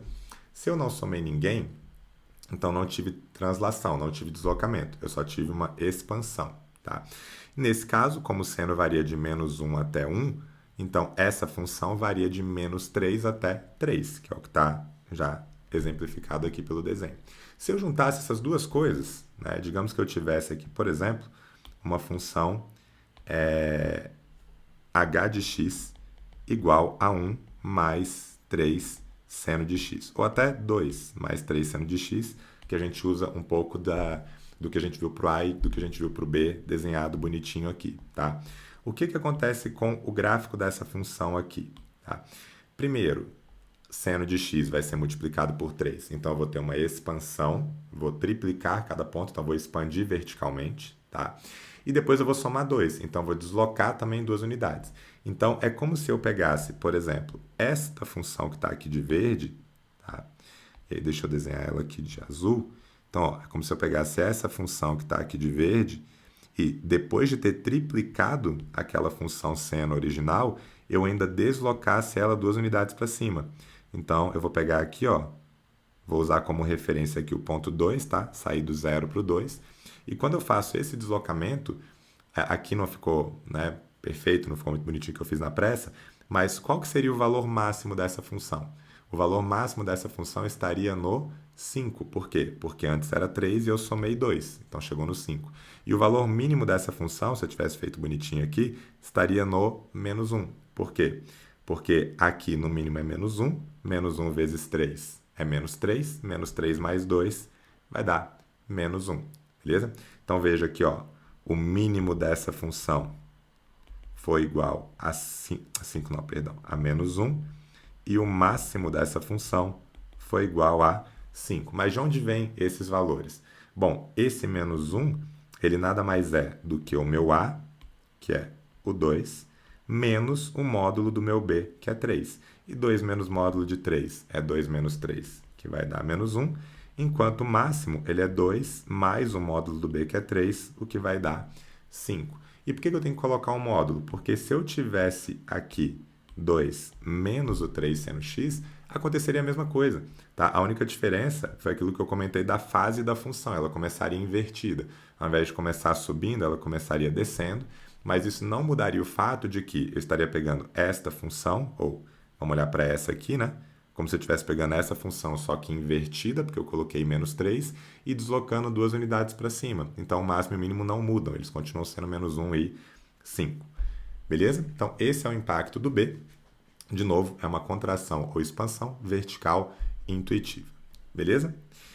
Vamos agora para o que acontece quando a gente muda o C. Tá? Então, tenho aqui esse gráfico. Vamos de novo desenhar ele aqui por cima. Então, aqui. E agora eu quero entender o que acontece com o C. Tá? Bom, a gente já viu ali no começo da aula que o C está dentro do seno, então ele vai mudar a horizontal de maneira contraintuitiva, porque está ali dentro, e se está multiplicando é uma expansão ou contração, só que agora horizontal, beleza? E é justamente isso que acontece por quê? Porque uma função seno de x, quando eu pego ela e, por exemplo, multiplico ali dentro o x por 2x, qual é o impacto disso? Tá? Primeiro, a imagem da função não muda, porque aqui continua variando de menos 1 a 1, e aqui, como eu não tenho nenhuma modificação aqui fora, continua variando de menos 1 a 1. Então, não tem nenhuma modificação quanto à imagem da função. Ela continua ó, de menos 1 até 1. Então, não mudo verticalmente, eu nem expando e contraio e eu nem desloquei essa função, beleza? Então, minha modificação vai estar só aqui no eixo horizontal. E, de certa forma, o que acontece quando você coloca 2x é você pensar o seguinte. Se você tem um ciclo trigonométrico, tá? E você quer chegar, por exemplo, no seno de 60 graus. Tá? Você quer chegar aqui, tá? Vou colocar aqui 60 graus, e aí você quer calcular aqui esse comprimento, que é o seno de 60 graus, beleza? Na função verde, que é essa que está aqui, você precisaria, para chegar nesse ponto, colocar um x igual a 60 graus, beleza? Ou em radiano, π sobre 3, beleza? Já na função rosa, você não precisaria de um x igual a 60 graus, você precisaria de um x igual a 30 graus. Por quê? Porque aqui você está duplicando aquele x. Então, quando você joga um x que é igual a 30, aqui você tem o seno de 30. Quando você joga o x igual a 30 aqui, você já tem o seno do 60. Então, de certa forma, essa duplicação do x acelera o processo daquela função. Como assim acelera o processo daquela função? Vamos olhar aqui para esse ponto, que era o π, beleza? Para esse ponto, que era o π, se eu jogo aqui seno de π é seno de 180, que é igual a 0. Só que nessa função rosa, já quando eu jogasse aqui o x, como π sobre 2, 2 vezes π sobre 2 já vai dar o seno de π. Ou seja, eu já vou chegar nesse zero que está aqui antecipadamente. Eu vou chegar nele para o π sobre 2 e não para o π. Então, o que vai acontecer aqui é que, entre aspas, o tempo, se eu enxergo esse eixo x como um tempo, o tempo que eu levo para atingir determinadas imagens vai ser cortado pela metade, porque eu estou duplicando aquele ângulo, porque eu estou multiplicando aquele ângulo por 2. Então, cheguei aqui no 1 quando aqui era π. Ora, então agora eu vou chegar nesse 1 na metade do tempo. Eu vou chegar no π sobre 4. Aquele que eu cheguei no zero aqui para o π, eu vou chegar na metade do tempo. Então, eu vou chegar aqui no π sobre 2. A mesma coisa vai acontecer para esse ponto que está aqui, na metade do tempo. E a mesma coisa vai acontecer para o 2π na metade do tempo. E aí, o gráfico que a gente vai ter aqui é algo mais ou menos assim, ó. Beleza? E esse gráfico, ele vai repetir várias e várias vezes aqui, depois lá na frente e assim sucessivamente, tá? De tal forma que o período dessa função, o tempo que ela leva para entrar num ciclo, é reduzido de 2π no verde para π unidades. Claro, porque quando você faz o x variar de 0 até π, o ângulo que está aqui dentro do parêntese, que é 2x, já variou de 0 até 2π.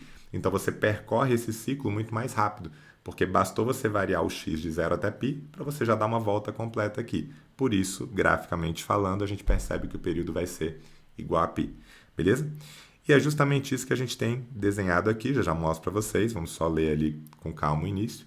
Então, ao alterarmos o coeficiente C, provocamos uma contração ou expansão horizontal. Se esse módulo de C, pela mesma justificativa do módulo do B, for maior do que 1, ocorre uma contração. Por que é uma contração agora? Porque é contraintuitivo.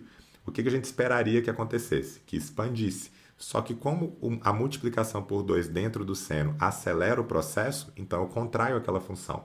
Eu chego mais rapidamente naquelas imagens. E se for menor do que 1, a lógica se inverte. Eu tenho uma expansão, porque eu estou multiplicando por um valor menor do que 1, por exemplo, se eu pegar seno de x sobre 2, isso faz com que a função demore mais a dar uma volta no ciclo, porque agora eu vou ter que fazer o x variar de 0 até 4π para que eu tenha o parênteses variando de 0 até 2π. Então ocorre uma expansão do gráfico. O gráfico ele é mais lento, porque ele demora mais tempo para dar uma volta completa. Por isso que eu digo que esse movimento ele é contraintuitivo, porque ele segue a ordem contrária, ou seja, não natural, gerando um aumento quando é maior do que 1 e uma diminuição quando é maior do que 1 do período da função. Então aqui estão desenhados essas duas funções. Então aqui eu tenho um período daquela função verde, que vai de 0 até, um período da função vermelha, que vai de 0 até 2π, que é o gráfico da função seno de x, que é esse período mais compridinho aqui. Enquanto a verde, que é o seno de 2x, o período ele é cortado pela metade. Beleza? Até por isso, a gente define, né, o que está aqui embaixo, que é o período de uma função f, ele é fundamental, a participação do coeficiente c é fundamental na determinação desse período, porque o período dessa função trigonométrica, seno ou cosseno, é sempre 2π dividido pelo módulo daquele c. Então, por exemplo, se o c aqui for 2, 2π sobre 2 vai ser igual a π. Se esse c fosse 1 meio, ficaria 2π dividido por meio, fração de fração, mantém a primeira, multiplica pelo inverso da segunda, ficaria 2π vezes 2, que daria 4π. Beleza? Então, dessa maneira, a gente tem a variação do C, ele é lembrando, está dentro do seno horizontal, contraintuitivo, de expansão ou contração. Então, multipliquei por algo maior do que 1, ao invés de expandir, eu contraio, multipliquei por algo menor do que 1, ao invés de contrair, eu expando, ambos horizontalmente. Eu não mexo na imagem da função, até porque a imagem da função só é determinada pelos valores de A e de B. Beleza? E, para finalizar, a gente tem aqui o que vai acontecer quando a gente tem uma modificação no D, tá? E aí, de novo, vamos fazer aqui o gráfico dessa função. E vamos ver o que acontece quando a gente modifica o D, tá? Que é uma lógica muito parecida com a do C, só que para deslocamento, tá? Então, olha só, se eu tenho uma função que originalmente é seno de x, e eu agora quero avaliar uma função que é seno de x mais π sobre 2, beleza? Vejam que eu não modifiquei absolutamente nada na imagem. Minha imagem aqui continua variando de menos 1 até 1, não tem como sair disso, porque o seno de qualquer ângulo está limitado no ciclo trigonométrico, né, pela forma como ele é definido, de menos 1 até 1. Só que somar π sobre 2 também acelera o processo. Como assim acelera o processo? Se eu tenho aqui, por exemplo, se eu jogo aqui vamos pegar, deixa eu desenhar de novo o ciclo trigonométrico para isso ficar mais claro. Tá? Então, digamos que eu queira chegar aqui no 180, beleza? Quero chegar aqui nesse ponto aqui, que é o π, tá? E calcular o seno aqui, que daria 0, beleza?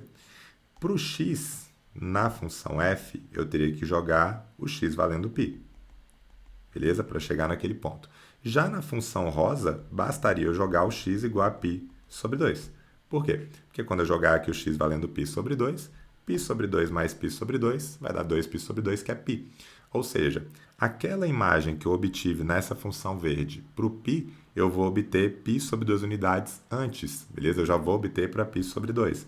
Então, é como se eu estivesse trazendo esse pontinho daqui para cá, π sobre 2 unidades. E isso não acontece só para esse valor, acontece para qualquer outro. Esse máximo que está aqui, que eu atingiria para 2π mais π sobre 2, eu vou atingir π sobre 2 unidades antes. Ou seja, eu estou trazendo cada pontinho do gráfico da função verde π sobre 2 unidades para a esquerda, ou seja, de modo contraintuitivo. Porque quando eu somo, eu esperaria uma movimentação no sentido para a direita, né, no mesmo sentido da orientação, do sentido do eixo horizontal, e o que está acontecendo aqui vai no sentido contrário. Então, por isso que eu digo que é um movimento que é contraintuitivo, ele vai fazer literalmente isso daqui. O que gera, inclusive, um problema que a gente tem em algumas questões, né? Não um problema do ponto de vista conceitual, mas do ponto de vista que a gente acaba decorando que a função seno ela parte do zero, sobe, desce, etc., e que a função cosseno tem o formato de cuia. Só que veja, esse gráfico que está aqui de rosa, ele também tem um formato de cuia no começo. E ele não é o gráfico de uma função cosseno, ele é o gráfico de uma função seno que teve uma translação horizontal de π sobre 2 unidades para a esquerda. Tá? Então, a gente tem que tomar muito cuidado ao assumir que quando esse gráfico começa em forma de cuia, ele já é cosseno, porque não pode ser que não. Pode ser que ele seja um gráfico da função seno deslocado horizontalmente. Beleza? Então, bom, isso é o que o D faz. Então, o D ele muda horizontalmente, de maneira contraintuitiva. E aqui está errado, tá? Está digitado errado. Deixa eu até corrigir aqui. Não é contração ou expansão, beleza? É translação barra deslocamento, beleza? E aí, ao alterarmos esse coeficiente D, provocamos uma translação horizontal, ou seja, o gráfico da função é deslocado horizontalmente. Se o D for maior do que zero, vai deslocar para a esquerda, ao contrário do que a gente esperava. Se o D for menor do que zero, desloca para a direita. Por esse motivo, eu digo que esse movimento ele é contraintuitivo, pois segue a ordem não natural do deslocamento no sentido do eixo das abscissas. E aqui a gente tem dois exemplos, né, que foram os exemplos que eu acabei de dar ali também. Função seno de x está aqui, beleza? E a função seno de x mais π sobre 2 está π sobre 2 unidades antecipada, ou seja, deslocada para a esquerda. Eu antecipei a chegada naquelas imagens. E vejam que esse gráfico que está aqui remete ao gráfico da função cosseno, que é algo que, inclusive, você pode provar usando aquela adição, né, de arcos. Você pode usar aqui que seno de A mais B é seno A cosseno B cosseno A. Você consegue provar que o gráfico dessa função é rigorosamente o mesmo de uma função cosseno de x, beleza? Então, uma ressalva que é importante de se fazer a respeito do coeficiente D, mas eu não vou me aprofundar nisso, porque é um tópico que eu raramente vejo ele sendo cobrado em vestibulares, tá? É um tópico muito delicado assim, da parte de função trigonométrica, mas esse coeficiente D é o único que a gente nunca pode analisar individualmente, pois ele tem uma relação estreita com o coeficiente C. Na realidade, quando a gente modifica o valor do coeficiente D, o que ocorre não é um deslocamento de exatamente D unidades. O que ocorre é um deslocamento de módulo de D sobre módulo de C unidades horizontais no plano cartesiano, uma vez que quando você modifica o C, você tem uma expansão ou contração horizontal, e isso também impacta no quanto que aquela função vai deslocar horizontalmente, beleza?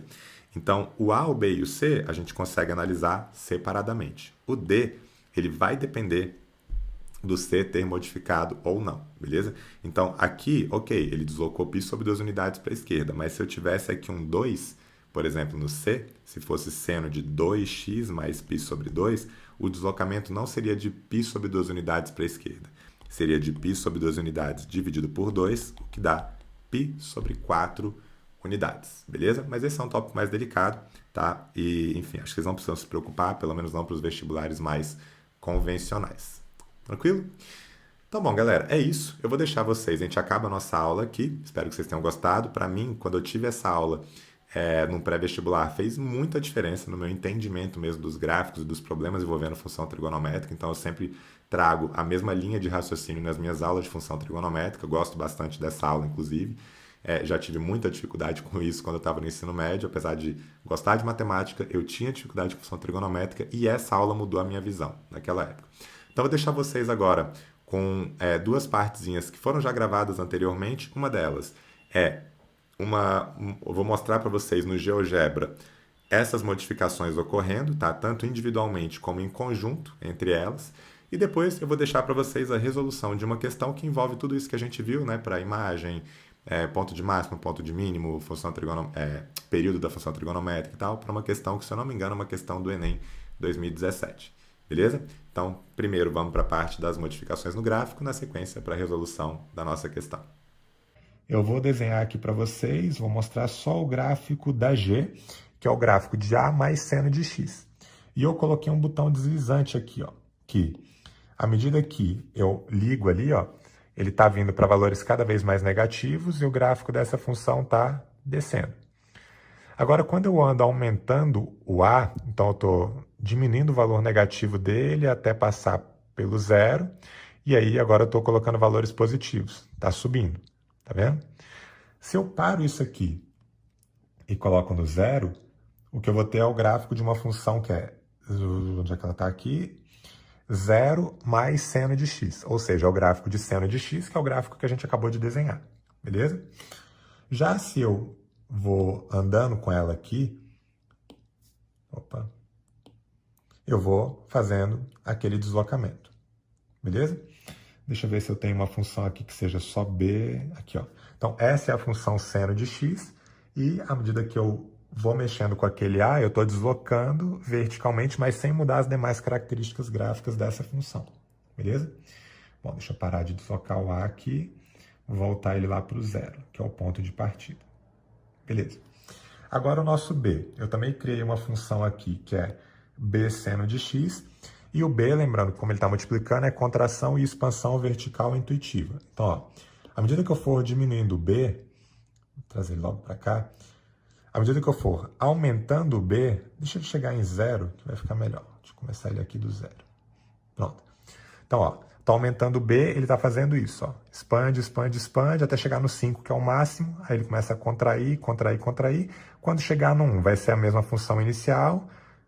E depois ela inverte, porque quando eu coloco valores negativos de b, ele pode expandir ou contrair, mas ele vai inverter a imagem, né? Porque vai ficar menos alguma coisa, beleza? Então, se eu colocar menos 5, por exemplo, ele vai, ou menos 4,6, ele vai multiplicar cada imagem aqui por 4,6, mas vai inverter o sentido delas, porque era positivo, vai ficar negativo, se era negativo, vai ficar positivo, beleza? E aí, comparando, bom, já comparei aqui com a função seno, né? Como é que ela muda, beleza? Se eu colocar um b igual a zero, né, já dá para ver o que vai acontecer, né? O b igual a zero vai ser uma reta, porque 0 vezes o seno é zero, e aí vira uma função constante. Mas qualquer valor aqui um pouco menor do que 1, essa função vai estar abaixo da função original, porque você está reduzindo, né, as dimensões ali, beleza? Bom, então a gente viu o a e o b. Vamos ver agora o c e o d. Então, ó, o que eu vou variar aqui agora é o C, que é aquele que faz com que eu tenha mudanças no período, né? E, ó, à medida que eu aumento, eu estou comprimindo o gráfico daquela função. O período vai ficando menor. À medida que eu diminuo, eu vou tendo um período que vai ficando cada vez maior até que ele se inverta, que é quando o C fica negativo. Beleza?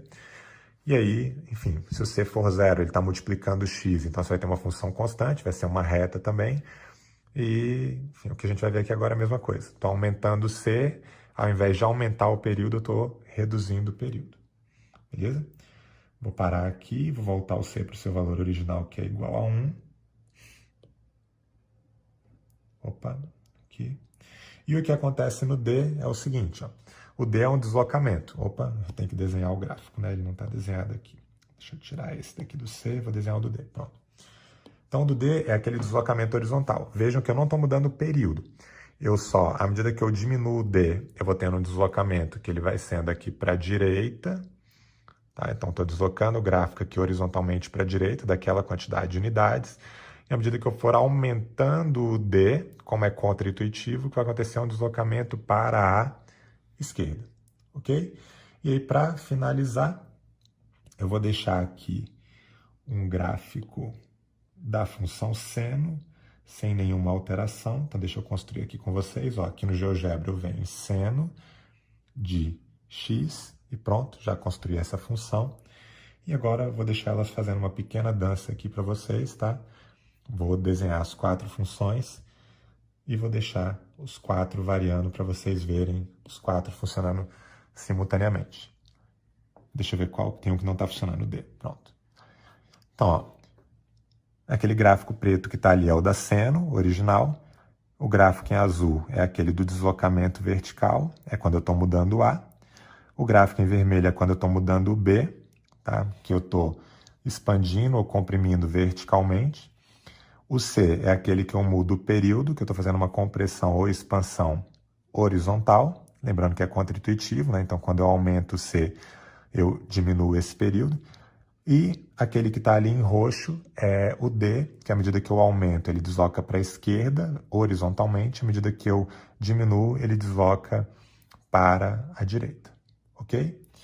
E se eu fizer agora com que esses 4 gráficos aqui sumam, vou deixar só o gráfico da função seno, e eu criei um gráfico em que as 4 mudam simultaneamente.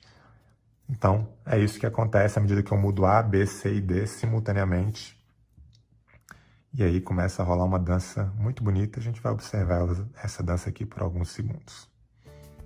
Imagina uma música clássica tocando, uma música que fala de amor, que fala da beleza das coisas simples da vida, que fala de funções trigonométricas. Vamos apreciar aqui por uns segundos.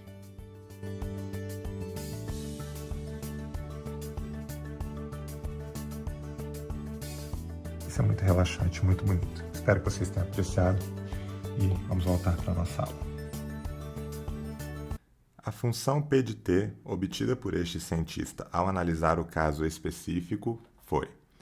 Então, o cientista, em seus estudos para modelar a pressão arterial de uma pessoa, utiliza uma função do tipo P de t igual a mais b cosseno de kt, em que a, b e k são constantes reais positivas.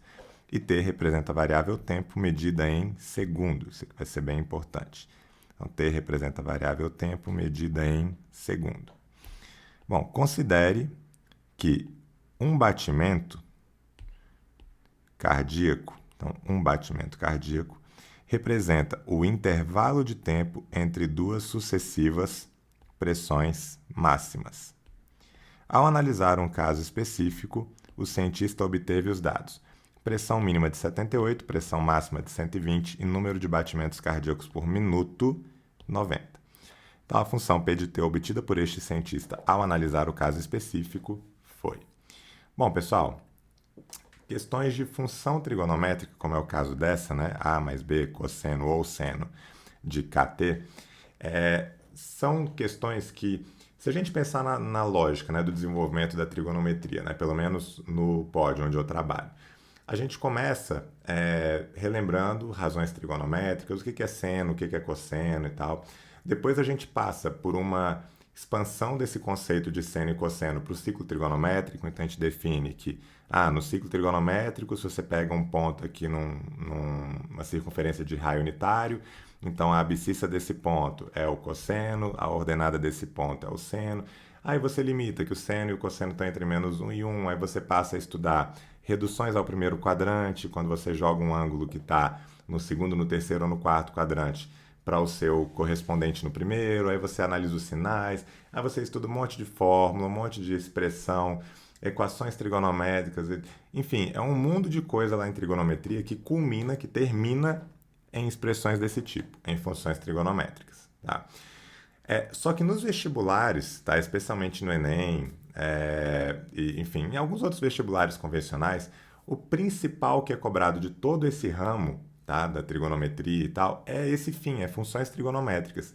E mais especificamente, é você ser capaz de olhar para uma expressão desse tipo, A mais B seno de CT mais D ou de CX mais D, enfim, e você saber associar cada uma dessas incógnitas ao comportamento gráfico dessa função e vice-versa, ser capaz de olhar para um gráfico e conseguir determinar esses coeficientes, beleza? E esses coeficientes, tá, majoritariamente, né, o A e o B, por exemplo, eles estão ligados à definição da imagem, logo, eles vão estar relacionados a tudo que está na vertical, inclusive os valores máximos e mínimos dessa função e o eixo médio dessa função, e tudo que está aqui dentro está relacionado à horizontal, tá? Então, o principal que isso é algo que vocês têm que saber, porque é o principal que é cobrado dessa parte de função trigonométrica. É justamente o que foi cobrado nessa questão. É você saber lidar com, quando ele fala do valor mínimo da função e do valor máximo da função, que vão permitir com que a gente calcule esses valores A e B, e Quando ele fala no período da função, ele não deixou isso muito claro aqui nessa questão, mas quando ele fala em período da função, isso está relacionado a essa constante que multiplica a variável de interesse, que nesse caso é o tempo t, beleza? Então, olha só, vamos lá. O que a gente tem de informação aqui nessa questão? A gente sabe que a pressão mínima é de 78 e a pressão máxima é de 120.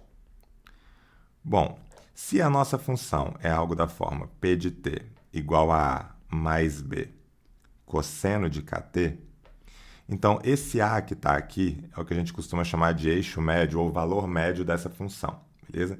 Então esse aqui é eixo ou valor médio. Tá? E esse valor médio é justamente a média. É a média entre os valores mínimo e máximo.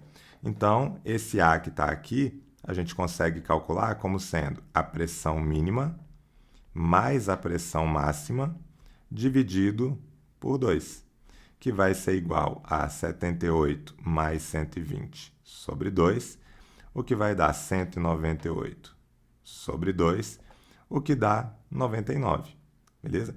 E faz total sentido que isso aqui seja 99, né, no contexto dessa função trigonométrica. Por quê? Porque esse A sendo 99, a gente vai ter uma função que o eixo médio dela... Vou só rabiscar aqui, depois vou fazer assim, que aí apaga automaticamente. Então, você vai ter aqui o 99, que vai ser esse eixo médio, e essa função ela vai variar justamente em torno desse eixo médio, tá? Vai variar de 99 até o ponto de máximo e de 99 até o ponto de mínimo. E essa variação, se isso é o eixo médio, tem que ser a mesma para cima e para baixo. E é exatamente o que vai acontecer aqui. Porque se aqui a gente tem o 120 e aqui a gente tem o 78, então veja que do 99 para cima variou 21 unidades, do 99 para baixo também variou 21 unidades, beleza? E mais, esse 21 que está aqui é justamente o que a gente chama de amplitude lá na função trigonométrica, que é esse nosso b que está aqui. O que também faz sentido algebricamente, porque se o nosso cosseno, ou o seno, tanto faz, mas nesse caso ele especificou que é o cosseno. Se o nosso cosseno ele varia de menos 1 até 1, então a nossa função varia de a menos b até a mais b. Beleza? Quando você joga o menos 1 para o cosseno, vai ficar a menos b. Quando você joga o mais 1 para o cosseno, vai ficar a mais b. Beleza? Então, de fato, esse b é a amplitude. Variou b para cima e b para baixo. Beleza? Então, nesse caso aqui, em que esse b é a nossa amplitude, vou colocar aqui em cima, a gente pode calcular esse valor de b como sendo ou a pressão máxima, tá, menos aquele A, ou eu também posso calcular como sendo o A, que é o eixo médio, menos a pressão mínima. Tá? Então, eu posso pegar, né, se a gente fizer um esboço aqui do gráfico de novo. Tá? E aqui até, como é uma função cosseno, ela não vai partir aqui desse meio, não. Tá? Porque quando o t vale 0, né, nessa expressão aqui, o t valendo 0, o cosseno vai ser 1 e ela já vai começar no seu ponto de máximo, beleza? Então, ela vai começar aqui no 120, vai descer para o 99, depois vai descer para o 78 e volta e vai fazendo esse comportamento. Então, a pressão máxima, que é o 120, está aqui. Então, para calcular essa amplitude, eu posso fazer o P máximo menos o A, que é o 99, ou eu posso fazer o A menos o P mínimo, que está aqui embaixo, beleza? Também vai ser uma possibilidade. Ou ainda, eu posso pegar o P máximo menos o P mínimo, né, que são os valores máximos e mínimos da função, e dividir por 2. Porque o P máximo menos o P mínimo, ele vai acabar dando para a gente o dobro da amplitude. Ele vai dar esse comprimento todo que está aqui. Como o B é a amplitude, que é só a metade, então eu posso pegar o P máximo menos o P mínimo e dividir por 2. Então, nesse caso, eu vou ter aqui 120 menos 78 dividido por 2. Tá? Isso daqui vai dar 42 dividido por 2, o que vai acabar dando 21, como a gente já tinha visto ali anteriormente. Então, o nosso B é igual a 21. Tá? Um adendo rápido aqui. Na verdade, tá? Esse 21 que a gente encontra, ele não é necessariamente o B, ele é um módulo do B, porque o B pode ser mais 21 ou menos 21, que é a única coisa que vai mudar no comportamento gráfico da função, se for uma função cossena, se vai começar de cima e vai descer, etc., ou se ela vai começar de baixo e depois vai subir e depois vai voltar. Tá? Mais um adendo, isso desde que não haja ninguém somando ali dentro do cosseno, que seria aquele coeficiente D, porque se você tiver uma soma dentro do cosseno, você vai ter um deslocamento horizontal, que ainda complica ainda mais as coisas, beleza? Mas vamos lá, em resumo.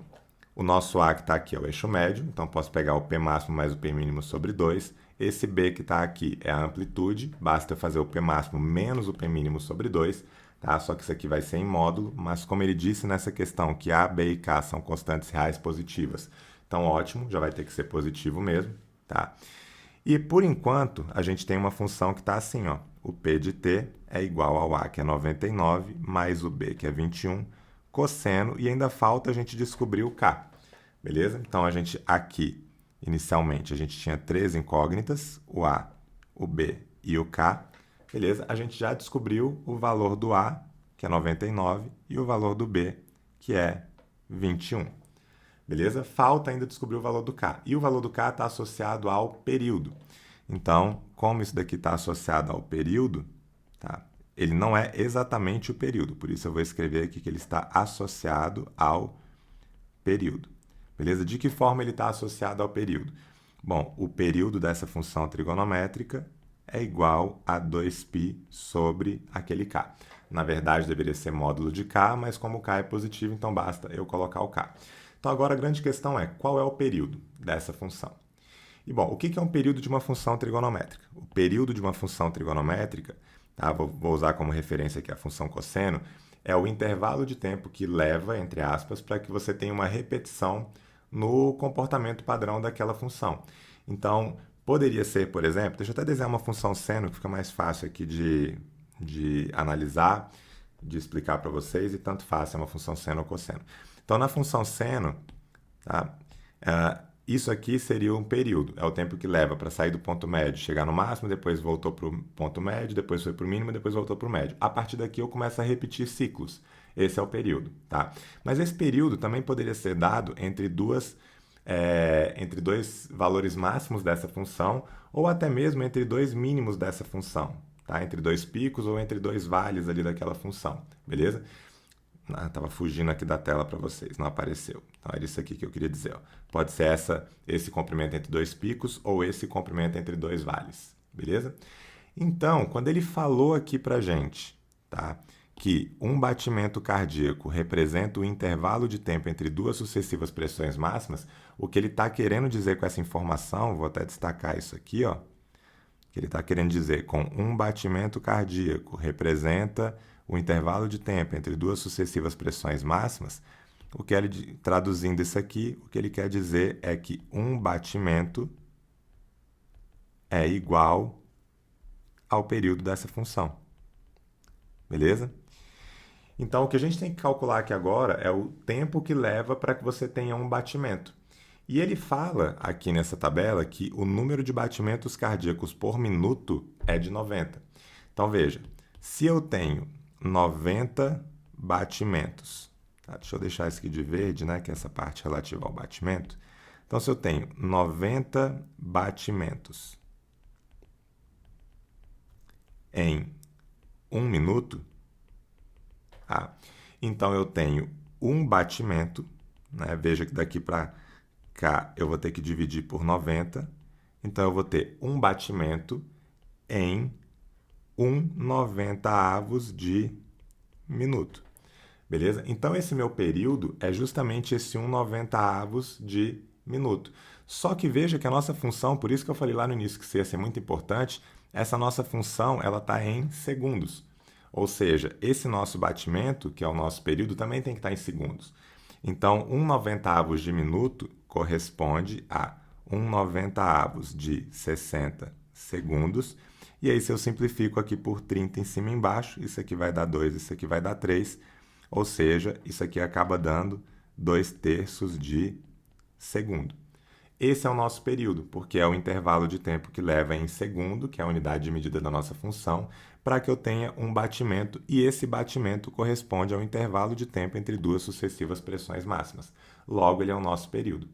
Então, juntando essas duas informações aqui, ó, essa e essa, o que a gente vai ter agora é que 2/3 de segundos é igual a 2π sobre k.